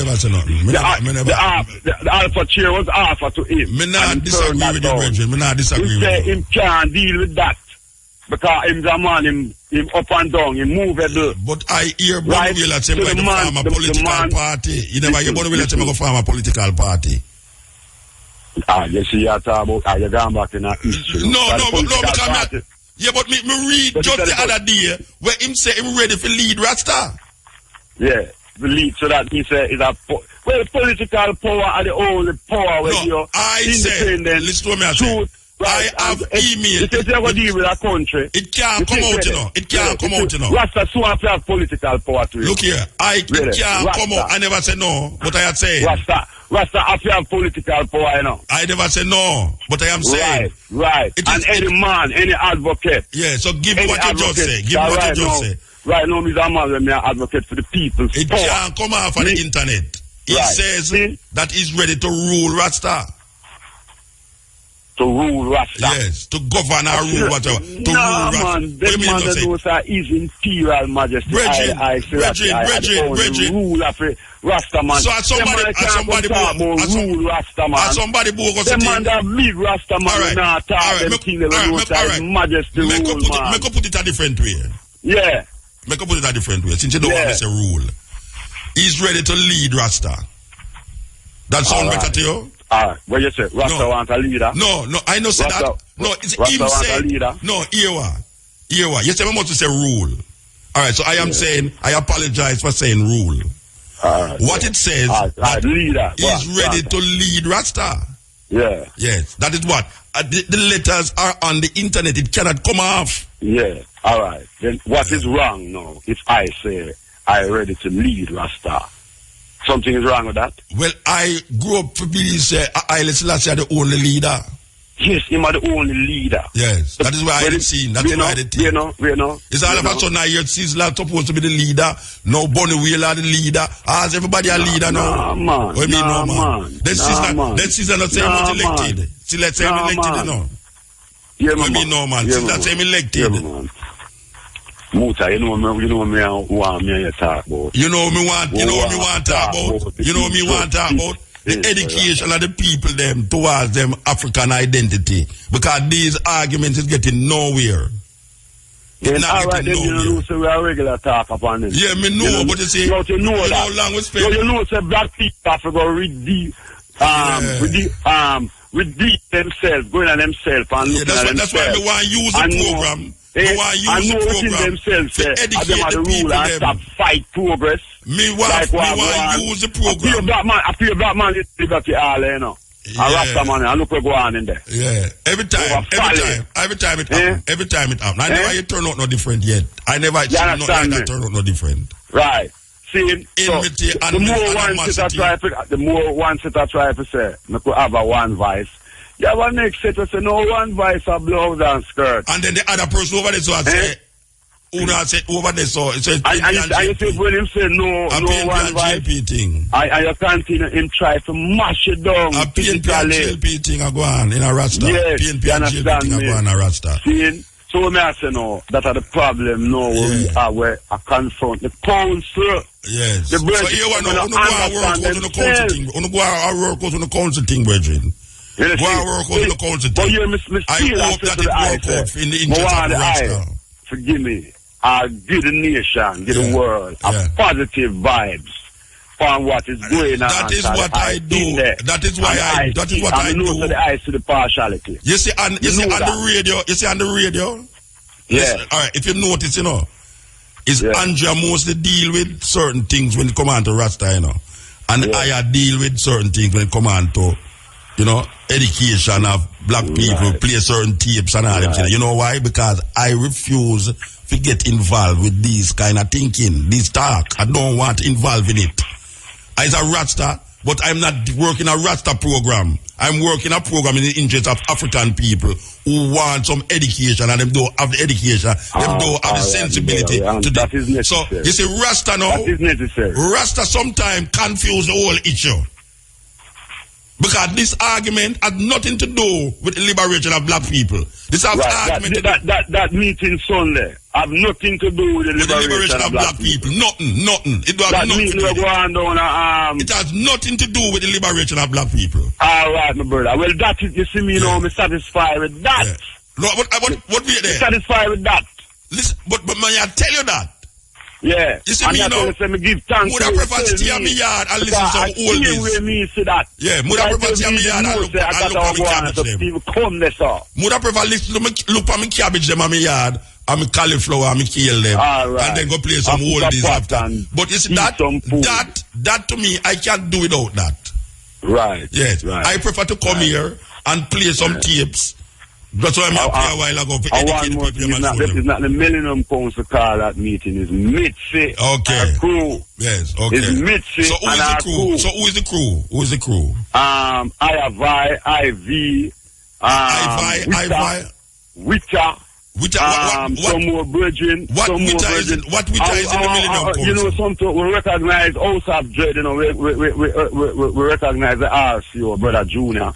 And the next virgin that have him long locks. I can tell you something. Right, that was the next man, Sean. I want you to know this, though. No, I want the rest of them to know this, though. That the RSO have an honorary chair position in the Millennium Council. Yes. Because Rasta Silva was an honorary chair for the Millennium Council before he died. Yeah, all right. I can tell you something. You see, what's your name? What's your name again? What's your name? What did I talk? Which the consultants. What's your name again? Sister Maxine Stroke. All right. You see, Maxine. I am sitting there listening to Maxine. You know, and I am getting all sorts of disturbance. I say, what the hell these people don't shut them out? Because I am understanding what Maxine is saying, and I wanted to hear Maxine. And obviously, because she was supposed to be on the other side, it keep going on that you must get to the point. What she was trying to explain is not a yes or no thing. It had to have some kind of clarification to get to the point. And I was very interested in hearing what Maxine saying, only to hear the alabalu. That annoys me. It annoys me. Yes. Right. Yeah. So what I am saying design. No, not design. It's just indiscipline. It's not design. Rasta indiscipline. It's not design. Nobody never designed that. It's indiscipline. Yeah, indiscipline. Yes. There's a certain indiscipline that don't allow for other people's response. Yeah. To respond to certain things. So for you to respond and you don't agree with it, it's pure noise. Understand? I was not into denying. I want to hear. Because everyone have a way. You say something, so you must say something now. Make I hear, and then I can weigh and balance the two things. I did not hear any balance going on when that sister was talking. But is the letter bring a different twist to the whole conversation? Yeah. Because that was what started to boil up the thing, you know. Because when the letter was read, there was no interpretation to the letter, you know. What it says is what it says. Right, but what me saying is the letter was read by it don't matter who read the letter. Listen. The reader read the letter and she never interpreted. Interpret that letter. That's why she write a next letter stating that what the decision of the Millennium Council, where Occupied Penalty is concerned, they are making up with the government to make police go up there and get rid of the youths then. That is how she interpret the letter. But the letter, and that is how she respond to the letter. The letter speaks for itself. Right. That Rasta is writing to government because them in there. And you know what it after she respond to it that way, right? You know what she did? She spread. We never want to go back over. What is happening is that there was a greater good that was needed to be preserved. So it's either you show those little people to the dog at the interest of the community. And what one did was to throw the youth them at the dog and nothing don't happen. No, we never do anyway, that. We hear me now, Muta. Me say it. So we have to move. We have to move. Me say it, son, me say, me can't teach growing people, you know. Yeah. Me, they have to teach my. You know, so me have to move though because you make me miss all sort of things. All right, Milan, everything good, man. We link up. Tell your brethren, say. Africa love. Wait, let me tell you something. Tell your brethren, say. Yeah. Mutabaruka. Yeah. On the radio. It's Mutabaruka off of the radio. So him not have to throw no word against Mutabaruka on the radio because him not there on the radio. Who me I talk about? I don't remember where him name, but him the dead stand up right beside me, right behind me. Him talk continuously all the while and very, ritualistic. But just him know who me I talk though, because him a throw a word behind me like him a throw, and me I pick it up because him a throw him can and me him no call no for, but me pick it up. Because me are the only one in there. Never find out that. Yeah. Because you see, what I realize there's a certain I don't know if it's what. With ones who feel say because Rasta find themselves in a certain position, you have to bring down the Rasta there. Even though you see the works at the Rasta, undisputable, you see the works, and I don't know why a man that want to fight against me on the radio. I don't know why. I trying to figure it out. That's long I talk to my wife all the way. Why is it that a Rasta would have want to say something against Mutabaruka on the radio? Is it because I have born Jesus? I mean, I say God. This is just like what you want to know. Why the man am fight the council so? That you want to know. All right, sir. Because the council split. That's why man. The council split. The council just saying that the chair has dismissed herself and there's an application for a chair. Okay, but when them vote the whole, them vote by the same person. I don't understand that. If there's an application for a chair and them have a vote, and everybody in the place vote for the same chair. No, you see, Junior Man is dead and gone. We don't talk about Junior Man. Right now? So no. Who voting there now? Who voting meeting there? Who vote meeting there? No, who vote meeting there? You know a question I like to ask. Who vote meeting there? Who vote meeting there? That's a lie. You don't know. No. No one knows to succeed. If you succeed, if I just say, well, so who disagree? So who disagree? Here, so and this data. That means I vote. Then I vote that. Then I vote that. If you come to agreement, I vote that. If you come to an agreement, whether it's a succession, because you never have. We're going to have a election. If everybody agrees, say this data supposed to succeed the person before. It's a vote that. Yeah, but if we even vote, I wish to say who you vote for, kid. Just like the Prime Minister them. Yeah, but if you have to change them. No. You have a next vote. You have a next vote. Yes. Because there's people there who don't agree. Want to win one resign, want to win one right. No, and listen to them. In the meeting Sunday. In the meeting Sunday. I am not in support of the Millennium Council. No, go so. But that is what you write. No, that is not true. That is not true. In the meeting, I will make sure that it comes to the Kremlin. In the meeting, the question is asked: those who in favor of the chairperson to stay, put up on the hand, and everybody put up them hand. Argument done. You know, some Mitzi can tell us, Mitzi talk to me on our phone. No, we can't go back to this again. We can't go back. The vote says that the CEO must remain. The vote says. Mitzi. The vote says. Come. And she don't come. And she let me know straight up. So she have something else to do. Not coming to no meeting. Because, all right. So when me I say no, all right, put aside that. There was a vote Sunday. And the vote says, by a majority, overwhelming majority, to keep the same person as the CEO. That is what it says. So what you're not going to go against now? The community agrees that you must stay there. So what are we going to do now? The council run off our agenda, what the agenda says. The agenda says that you must vote if you don't agree. The agenda say where it says, and I saw it go. Because what you know? No, you can't have a chair appointed in a illegal meeting. Oh, is that? The meeting illegal. All right, so the chair can't be appointed in an illegal meeting. All right, because sir. what you know? The Naya being the also entitled to 2 votes. All right, sir. Me have to move. Just 2 votes. Right, that's it. Not 100 votes. All right, give thanks. All right, Milan, give thanks. Rasta, yeah. Wow. I forgot to test my blood pressure, you know, and drink some remember drinking there with the cane juice? I need some cane juice for the place, sir. Test all the sugar and all these things. You know, sir, I usually stay on my yard for Sunday. I usually stay on my yard for Sundays, and the only place I go play out on West Street, you know. Believe you me, you know. I hear all people that talk about Wolipa shooting round at Denham Town.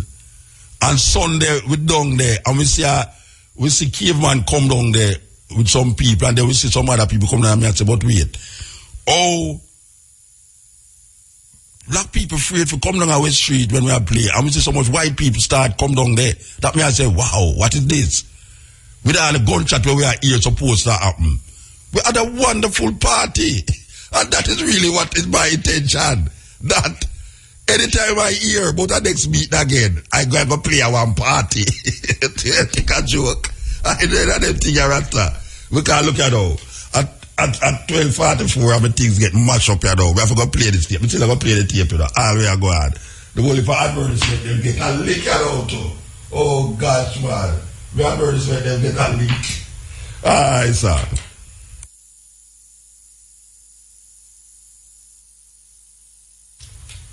Punch advertisement. Alright. Like I say, punch advertisement.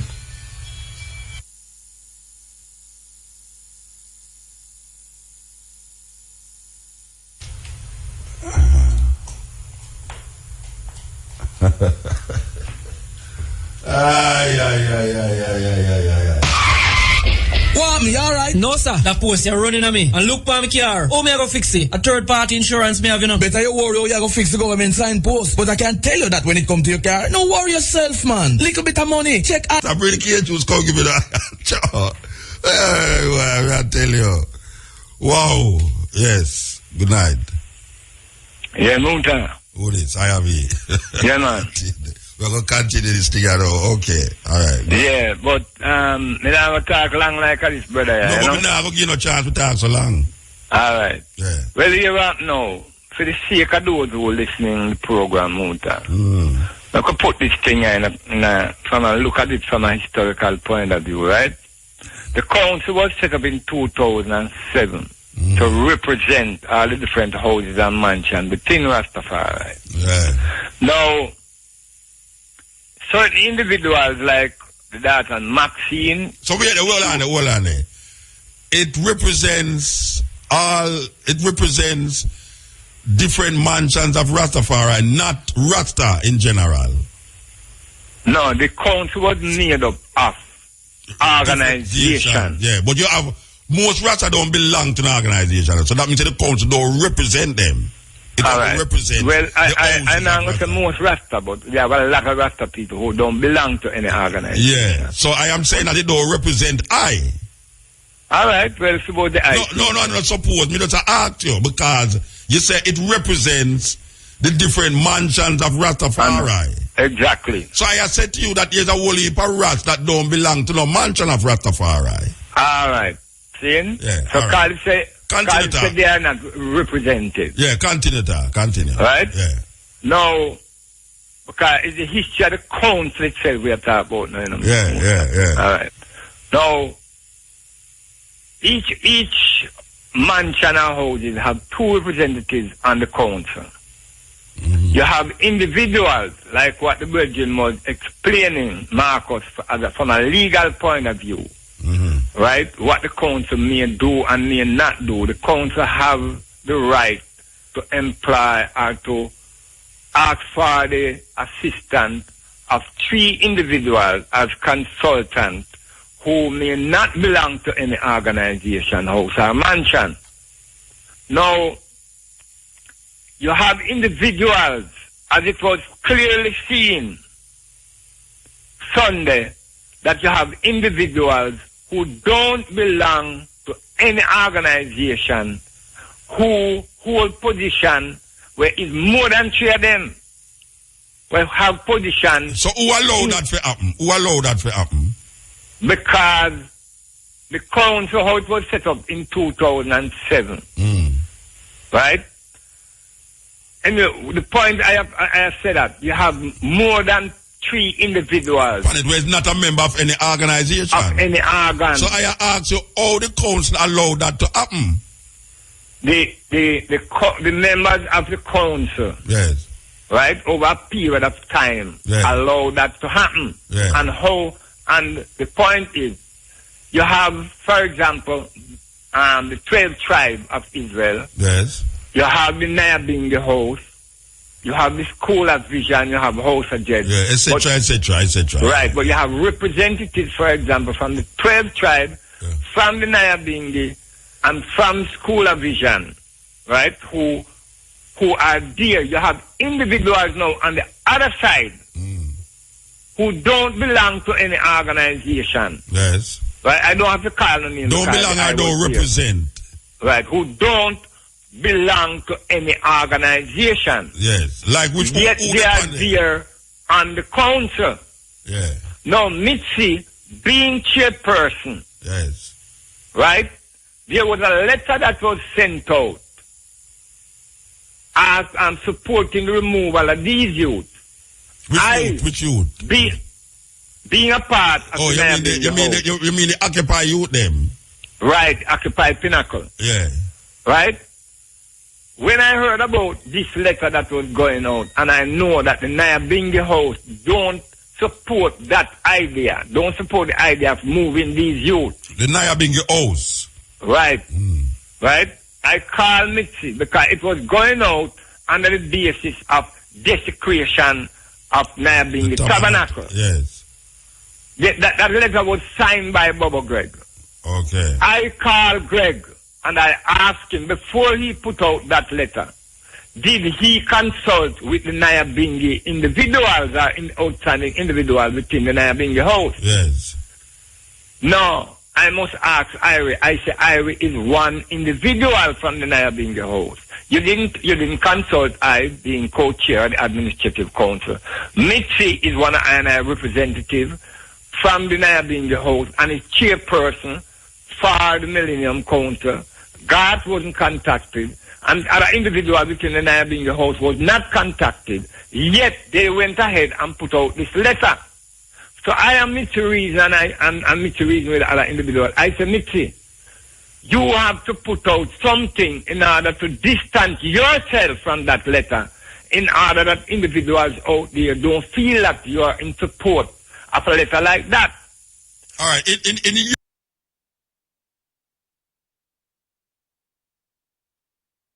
and it never mentioned soldier. But if you ask for the physical removal... You have the letter in front of your IRV? No, but I have read it. I can't bother go up on the internet to go find it, believe me. No, but I have read it. Yeah. Right? Anyway,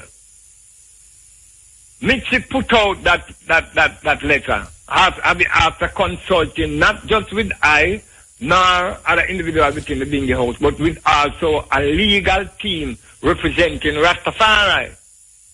Because, and I'm pointing out that I within the Bingi house have instructed her not to go back to any Millennium Council meeting until a general Millennium Council meeting is held, and that was what took place on Sunday. A general, meaning that the representatives and the wider Rastafari community would have been there to hear everything that was going on. Now, the thing is, Maxine Store is a consultant. She does not have any authority. In other words, a consultant is somebody who can make recommendation to those who represent the mansion. In other words, for example, a company, a person is employed by the company, that person can make recommendation to the company. The company don't necessarily have to accept the recommendation coming from the consultant. Now, she is not in a position to fire nor hire, because she of herself was hired, even though the council wasn't paying her. But it was the council that brought her on as a consultant. Now, the next thing, the reaction of others, was that Mitzi was being dismissed as chairperson.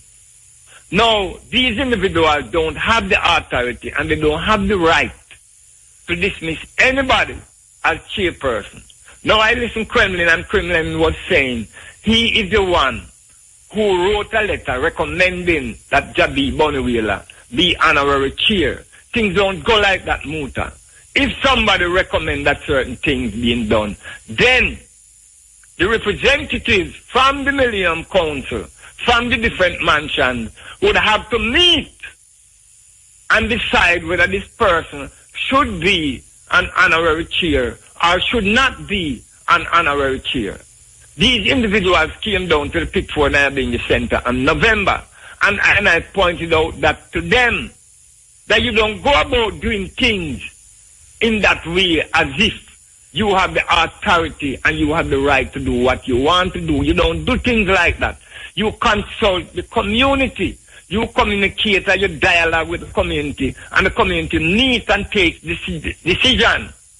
So that is why you see the meeting took place on Sunday, in order to clarify from the community point of view whether what was going on was right or it was not right. All right, hold on there.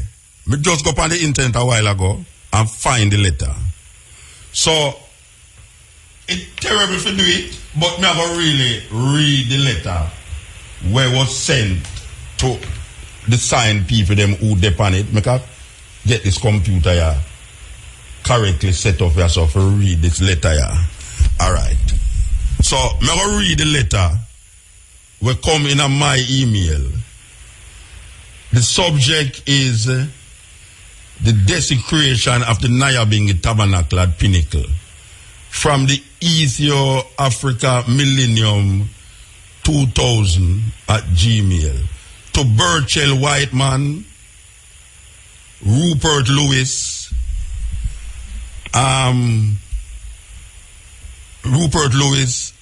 Lisa Anna, Lisa Grant, Mark Golden. All right. Kiraf Prophet Greg, Original Wheelers, Rastafari Youth Council, Mitzi Will, Marcus, Irie Fire, Maxine Store, etc., etc. That is the people them would take care of, right? So it is to Burchell Whiteman, Lisa Anna, Rupert Lewis, and Mark Golden. All right. The but says, note carefully what it's saying from Mitzi Williams and Maxine Store, Original Wheelers, Youth Council, and so on. Yeah, note that carefully. Original Wheelers, Rastafari Youth Council, Mitzi Williams, Marcus Gaff. Yeah, well, they must show you the email of the people them. Maxine Store, etc., etc. All right, it says, and so whosoever never did the meet now can hear what the letter say. The process of the Occupy Pinnacle campaign has been a complex one that has challenged the flow of information and facts in the flurry of media activity by the organizers. At many points within the campaign, they have stepped on the toes of all the stakeholders in what was considered their youthful exuberance and recent entry on the learning curve of Rastafari issues and negotiations.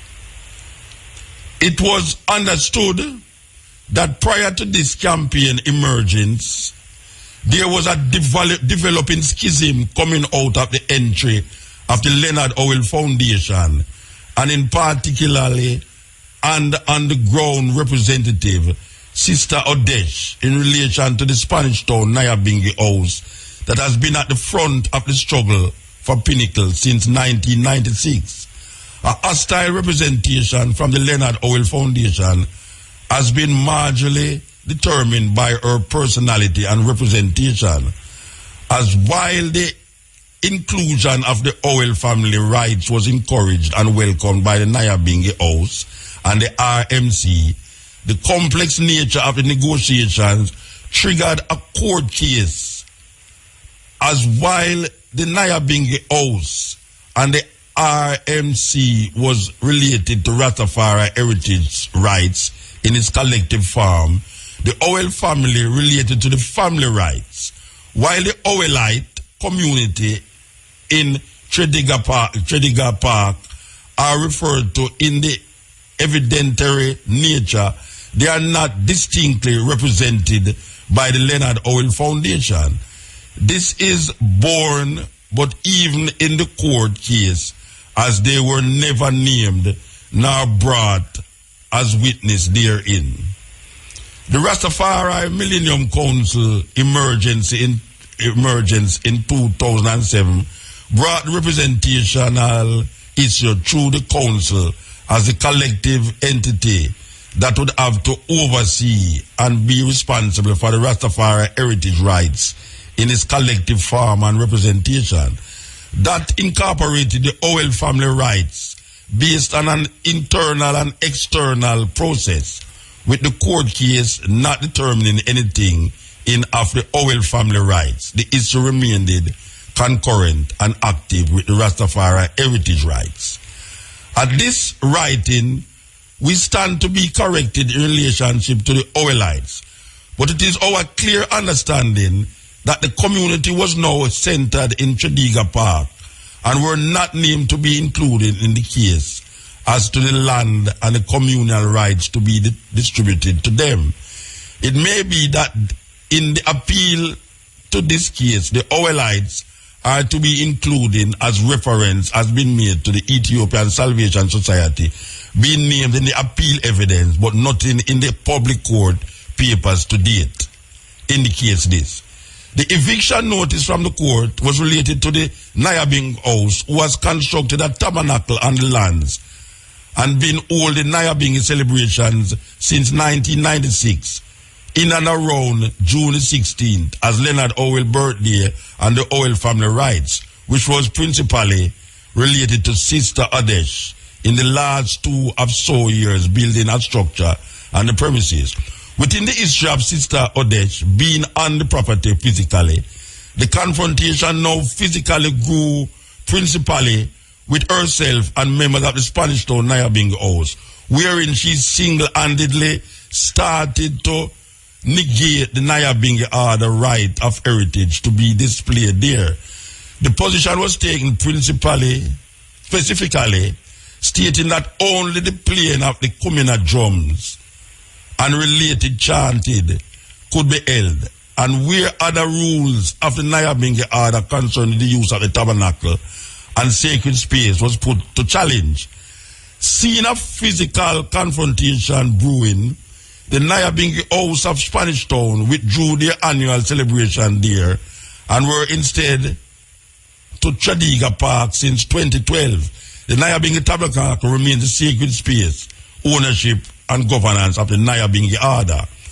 Occupy Pinnacle role and narrative has been majorly influenced by Sister Adesh and her partnership with Danisha Prendergast. This has driven Occupy Pinnacle to adopt the negotiating position that has sought to diminish the role of the Rastafari Millennium Council, and now in the physical desecration of the Nyabingi Tabernacle of Pinnacle, brought their positioning to now be publicly sanctioned, wherein their immediate removal from the physical site has to be achieved, which is this is in question here, wherein the immediate removal from the physical site has to be achieved to remove a very clear and present threat of confrontation from members of the Nyabingi Order, not only in Spanish Town, but nationally and globally. The desecration has now been heightened with the purposeful repainting of the colors of the Nyabingi Tabernacle and the insertion of banner on the head of the tabernacle and other emblems not consistent with the order. Incorrect activities that would not normally take place around a Nyabingi altar. The physical dress of females, etc., in consultation with the Bobo Shanti house, who also fly a different order from the Nyabingi house. They are very concerned about the action and want to public also sanction this behavior and indicate that it has no association or credence. It is the clear right of the Nyabingi house tabernacle to both exist and be respected at the pinnacle location. This continuing and increasingly violation requires the immediate removal of the occupied pinnacle. Okay? This continuing and increasing violation requires the immediate removal of the occupied pinnacle representatives from the identified lots, as its physicality has introduced the clear and present danger of confrontation in defense of the Nyabingi order. As this is a situation that predates occupied pinnacle, and based on the complex nature of the negotiations surrounding Rastafari heritage, each stakeholder will have to now present clear and authoritative representatives coming from accountable legal sources to engage in the level of negotiations that are presently engaged with the government of Jamaica and the developers. The loose comings and goings on the property of Pinnacle has to come to an immediate closure and related parties sanctioned. Similarly, the negotiations have to become precise as determined by the nature of the negotiation. Parties that have no legal authority to represent at this stage, or who do not have a comprehensive and collective view and representation of Rastafari heritage provisions and standards, must be only referred to in evidence-based capacity. The clear facts and factors are now on the table, and the occupied pinnacle position has now been fully compromised by its facilitation of the desecration of the Nyabingi tabernacle and becoming a platform for other disrespect of the traditional order within the Rastafari community. The position is being simultaneously declared to the government of Jamaica. This position is being simultaneously declared to the government of Jamaica, the Jamaica National Trust, the Leonard Howell Foundation, the Pinnacle Developers, on behalf of the Rastafari Millennium Council and its Spanish Town Nyabingi Order, united in respect of our diversity and rights. One perfect love, Prophet Greg, General Secretary. All right, Muta. Well, the letter say, this letter was written to, I mean, if I didn't write a letter like this, I wouldn't put, where the man name, the government man, yeah? Mark Golding? I wouldn't put Lisa Anna in it. I wouldn't put Mark Golding in it. And I wouldn't put, wait, I can say who the letter go to. All right. There are certain people that definitely should not be in a letter like this. But Muta, the letter is written to government people. The letter is written to government people. The conversation that I was having with the brethren a while ago, what him said, there was no argument about forcefully removing. There's no word there that said force. Exactly. But it is saying that it is the priority now to prevent other things from happening, including desecration of that these occupied Pinnacle people must be removed. And it is said to Burchell Whiteman, Rupert Lewis, Lisa Anna, Mark Golding, all of these people is government people. Exactly. Though this is the letter that was written. For those of you who is listening to the letter, is that letter not saying, because I am not interpreting the letter, I am just repeating what it's saying. It is saying that the occupied Pinnacle youth them, which is some youth, They are calling upon the government to immediately remove them. Exactly. Because they are desecrating the tabernacle. Exactly. With what, I don't know if it's because them have our pants or them locks not tie up or whatsoever. But this is what it is saying. It is saying that the government is calling to the government, because the letter is written to the government, to remove these people from this place because they are desecrating the tabernacle. I do have no argument with nobody. Yes. Muta, I don't know how much credit I have leave on this. So I hope it's not much. Right? No, Muta, before that letter, rather than sending out a letter like that to the various government entities, what they should have done was to contact I within the Nyabingi House, Muta. First and foremost. Well, it is signed on behalf of the Millennium Council. And discuss this as a family. You don't have your children out there doing something, even if them doing something wrong, and the first thing you do is call police on them. You sit down as a family and discuss this matter. You understand me? And even if it means that you must go to your youth and say, look here, youth, you know what I do? No, right? You understand me? But you don't just call for this immediate removal of these youth when these youth were merely define the authority where Pinnacle is concerned. So that's why I say these individuals here criminally running up in mouth about mashing up the council. There are these individuals that we call out, right? Who don't communicate, who don't dialogue. Them say Mitzi don't go on no meeting. No, Mitzi was going to meeting until Uno tell her say must have a general meeting. Exactly. Because what is saying sitting down with these people who claim, who don't belong to any organization, but claim that they're acting on behalf of the council. Really, hold on there. You say none of the people them who write this letter are not who write this letter. None of the people them who this letter represent is executives of the Millennium Council. No, I'm not saying that they are not executive. I'm saying that they don't belong to any organization. But they are executives at the Millennium Council. Because, because it's either them is a member. No, Muta. Listen to me I say. Yeah. For example, when Jabi was instated, right, as honorary chair, who made that decision? What I'm saying to you is, we are no Muta. There are individuals who are there, or who were there, that the mansion and the houses did not decide to be there. But a few set of individuals wanted them to be there.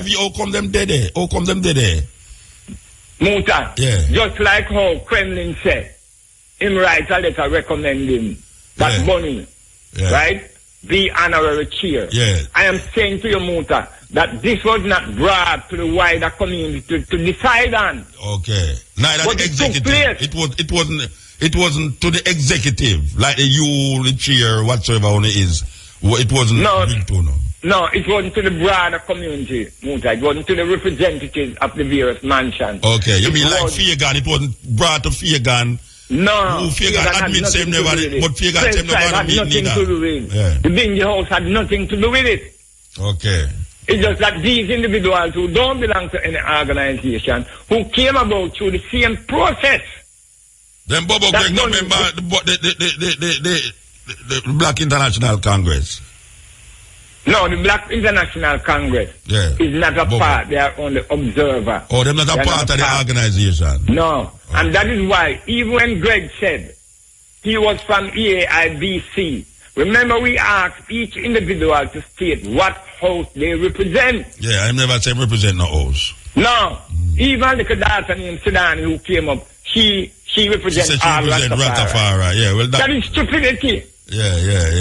You understand? So, yet these individuals are on one side, fighting against Mitzi, want to get rid of Mitzi as the chair because she don't allow herself to be bought her soul. What do you mean buy her soul? Who are buy people in there? Muta, a politics. Yeah, them don't know what's a politics. I start from me, you're a JLP and PNP, what me I say, right, a politics. See? But right is right and wrong is wrong. Yes. Defend is right. And if certain things is to happen, make it go through the right process. All right. You understand? If you want to move Mitzi, take it through the right process. Yeah. You understand me? And that was what the general meeting was all about. To take it to bring the right clarity process. Yeah. and to restructure the council. Well, obviously no clarity not there because them walk out of the meeting and that was the end. No, Musa, you can't say no clarity not there because the situation spoke for itself. Well, all the clarity there, everybody vote and say them still want to maintain our position.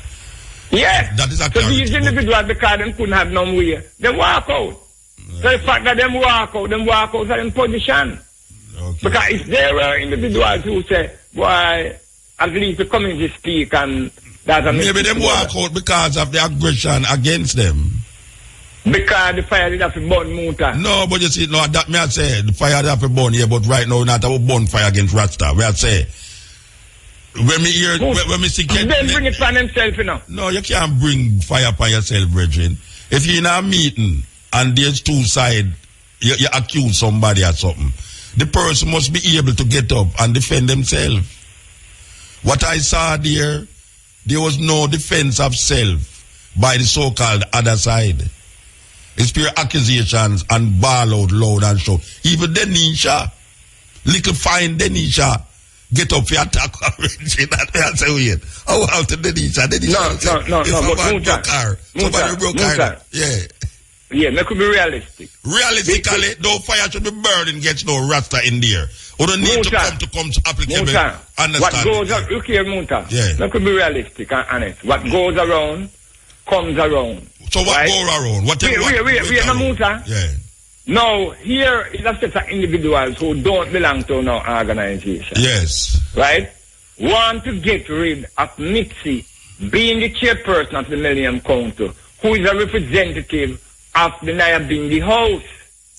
So what is the evidence that is what them want to do? Where's the evidence? Is there any email that says by these groups... You never hear when Mitzi read the letter that came back from these individuals after she wrote the letter distancing herself from the letter that you just read.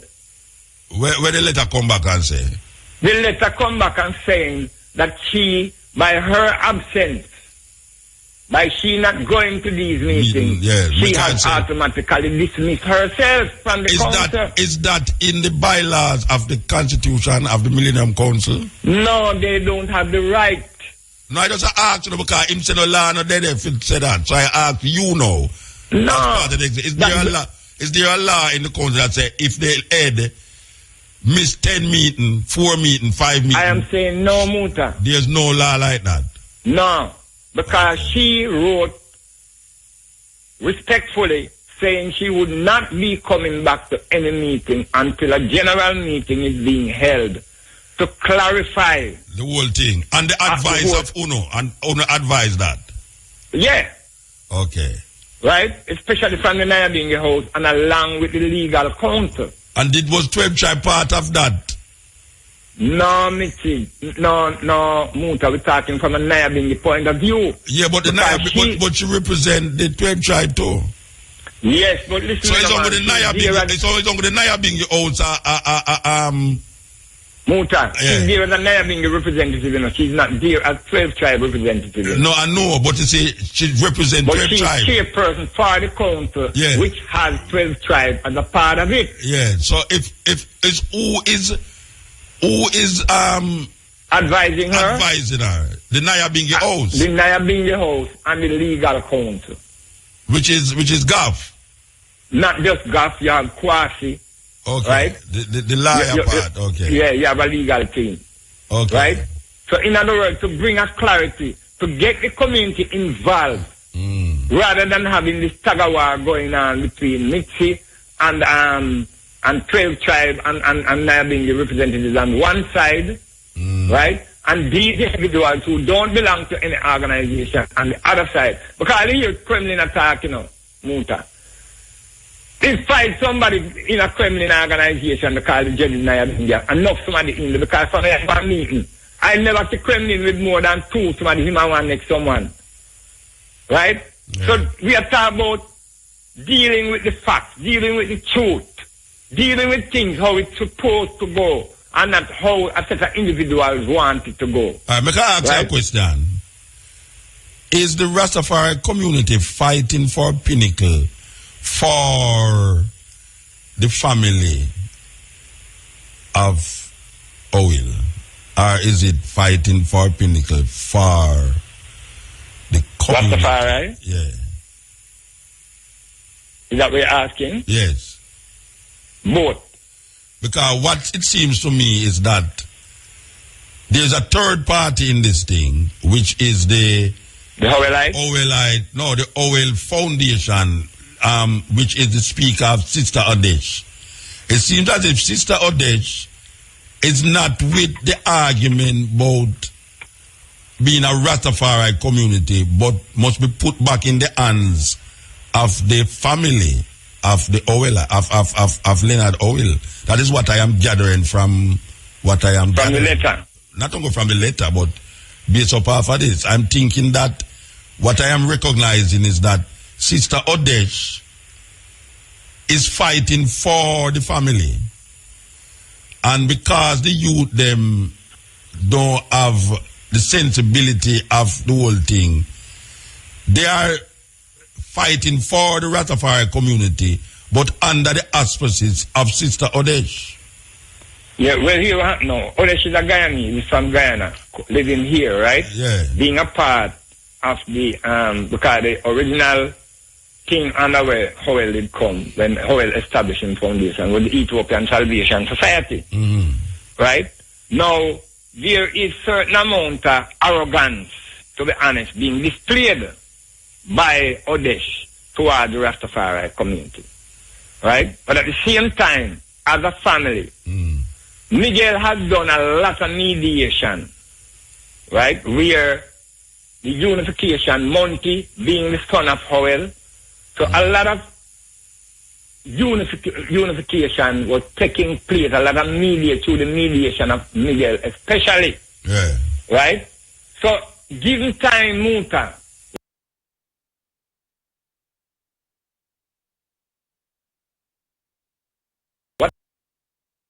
the youth, the Rastafari community, and come to an amicable, right, position, come to a rather amicable decision, not to be calling the government people, right, for the physical removal of the youth and from Pinnacle. I am totally... You know what I mean? And these are the things that I just want it to clear.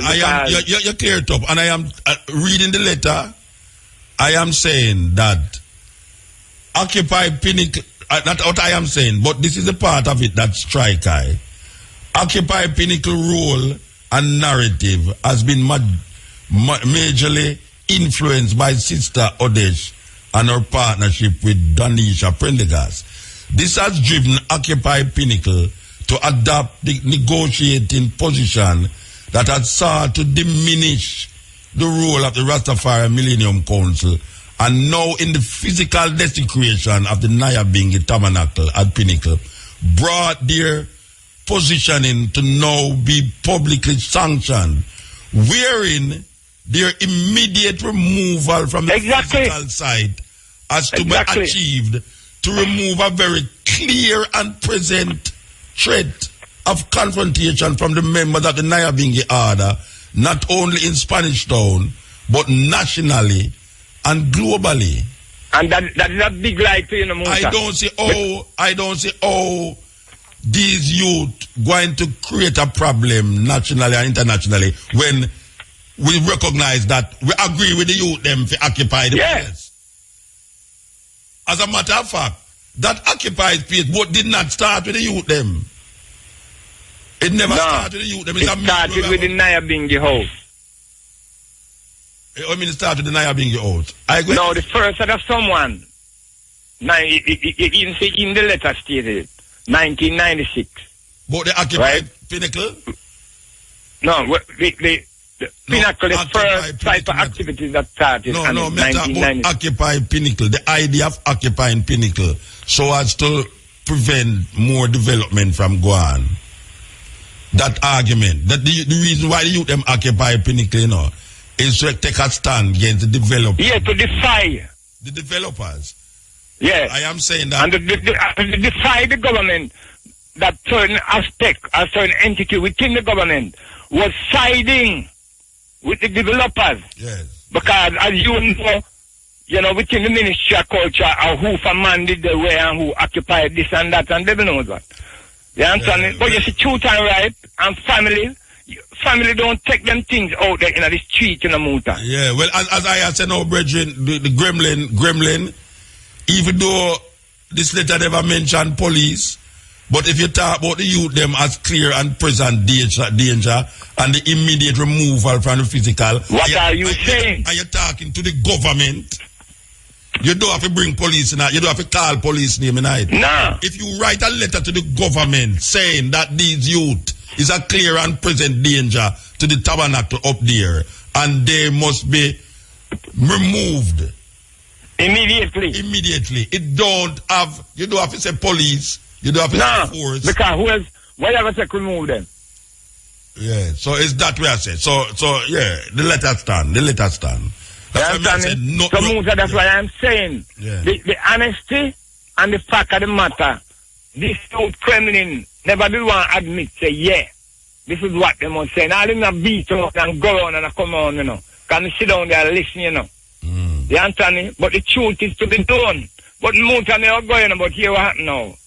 I just remind ones and ones of the upcoming events taking place here. The Coral Garden Memorial on the 18th and the 19th of this month at the Tip-4 Nyabingi Center.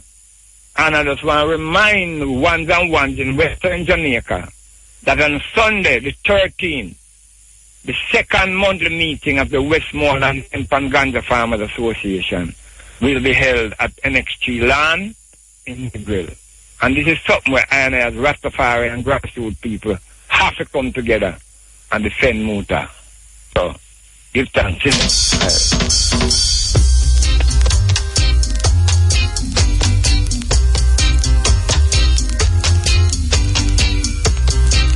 It's don't have 2 o'clock, but I tell you.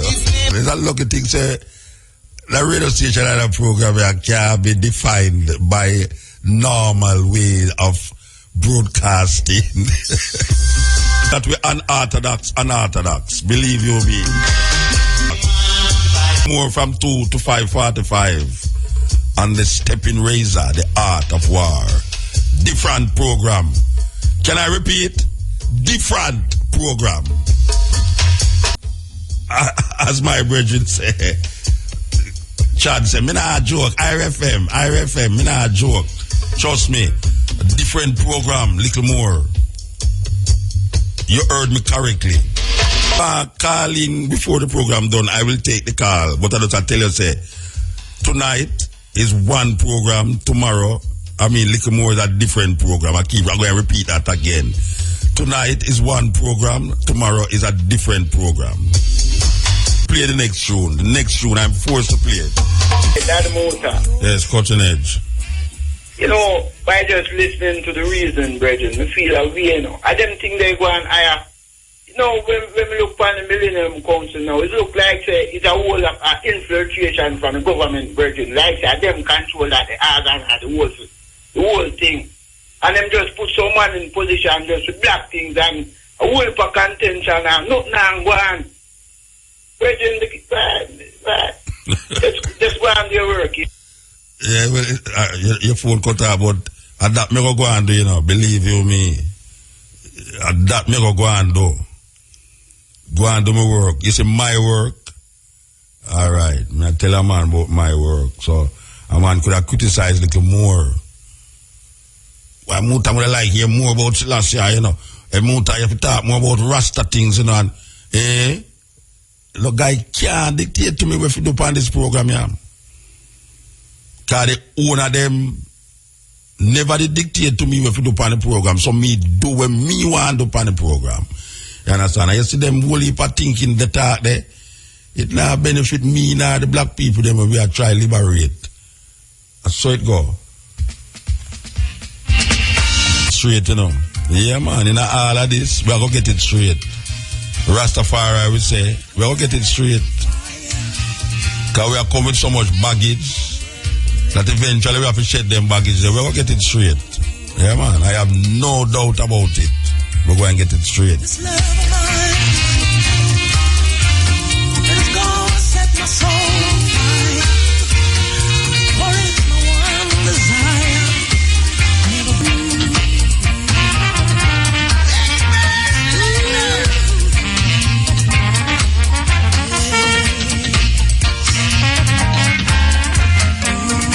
Yes.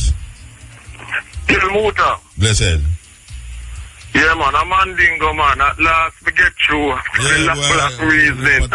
Only talking. Yes, sir. We are telling you, it was necessary because, at the end, when you read the letter, it clarified the situation completely. Yeah, I'm glad I find the letter. I two computer. No, it's a good thing you find the letter because when you read it, it clarifies the situation because the only way in which the youth can be removed is by using the police or the army or the police and the army. That's the only way. You don't have to mention army or police. Yeah, if you write a letter to the government that these people present a clear and present danger and they must be immediately be removed. It's obviously what you say. You don't have to talk about police. Yes, because who's going to do the removal are the arms of the government, which are the police or the army. Because it's them your right. It's them your right. If what you should have done. It's them your right too. Yeah. And not supposed to have right to the government Babylon about Rasta business. Because you them sit down and you're supposed to deal with that in-house. Yeah, you're supposed to deal with that. If you have a problem with the African youth who occupying Pinnacle, deal with them within the family and say, listen, this is not right and so on. Deal with it internally, but when you bring in the external, the enemy, so to speak, that's not the thing. But I'm glad I get you still, and I want to commend President Mugabe and President Zuma and the president who refused to go to that sellout conference in Brussels the other day. Definitely. Yes. Want to dictate which African must come and represent African states. It shows you the racist mentality of these Europeans as notched and disrespect to African women too, because they deliberately refused a visa for President Mugabe's wife because they knew that the man would not disrespect his wife by going without his wife. No European head of state would go to any meeting and their wife is not allowed to go. Disrespect to African womanhood. Yeah, I agree, man. You know? Yeah, they're totally out of order, and it goes to show you that the 30 odd so-called heads of states are puppets of the Europeans, because it was decided at the AU that as a result of them doing what they did to President Mugabe, that they should not go, but it goes to show that they are merely working on behalf of their European imperialist masters and mistresses. Yeah, definitely. Yes, because let's forget, remember Merkel, one of Adolf Hitler's daughter, them, so to speak, involved in this, want to dictate to we as African people. It goes to show how the racism of these Europeans has not changed. Yeah, and by the way, yes, you know, totally out of order. By the way, Tinga Stewart was here recently, you know, and did a show in Brixton, and it was excellent at the Hootenanny in Brixton on Sunday night. Okay. You know, yes, very, very good performance, and Tinga has won about 3 Jamaica Festival song competitions. Yeah, we're past through England soon too. We're past through England soon. Well, make sure you link me, you know, in passing through. Well, I don't have no number for you. That's the problem. Well, all right. Half the year. If you call back the operator and get the number.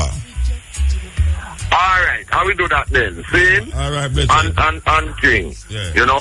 So keep the fire going and thing, and I might ring later for stepping razor and then thing there. But all power to African people every time. And as you say, This is not just our fight. It's not just about Rasta. No, it's about the African race. People. That's what we are dealing with right now. It's African people, yes. This is on a religious and a narrow business. This is about African people. As simple as that. Give thanks, Bridget. All right, my brother. So, yes. So we talk with the operator. Blessed love. Mingling, burning spear. This is the Cutting Edge on RFM. You know, say Matrix there with me. Yes. Matrix are going to come in now and take it to 6 o'clock. And we come forward 2 o'clock. You know them way there. So we give thanks to the moment and the time and the energy. Give thanks to there with me. In all of the craziness. Because that we call it. But don't use what I say no. Trust me. Yes, when me say also when me there I think for all me kale and me cabbage and me celery and parsley them. Believe you me. It's a lucky thing. Me did have somewhere else to go. For soothe down my vibes. We never have nothing to do with my Rastafari affiliation. Believe you me. It was so sweet. Right in the heart of Kingston there. Yes, it was nice. Believe you me, it was nice. We'll continue with the Congos. Classic music.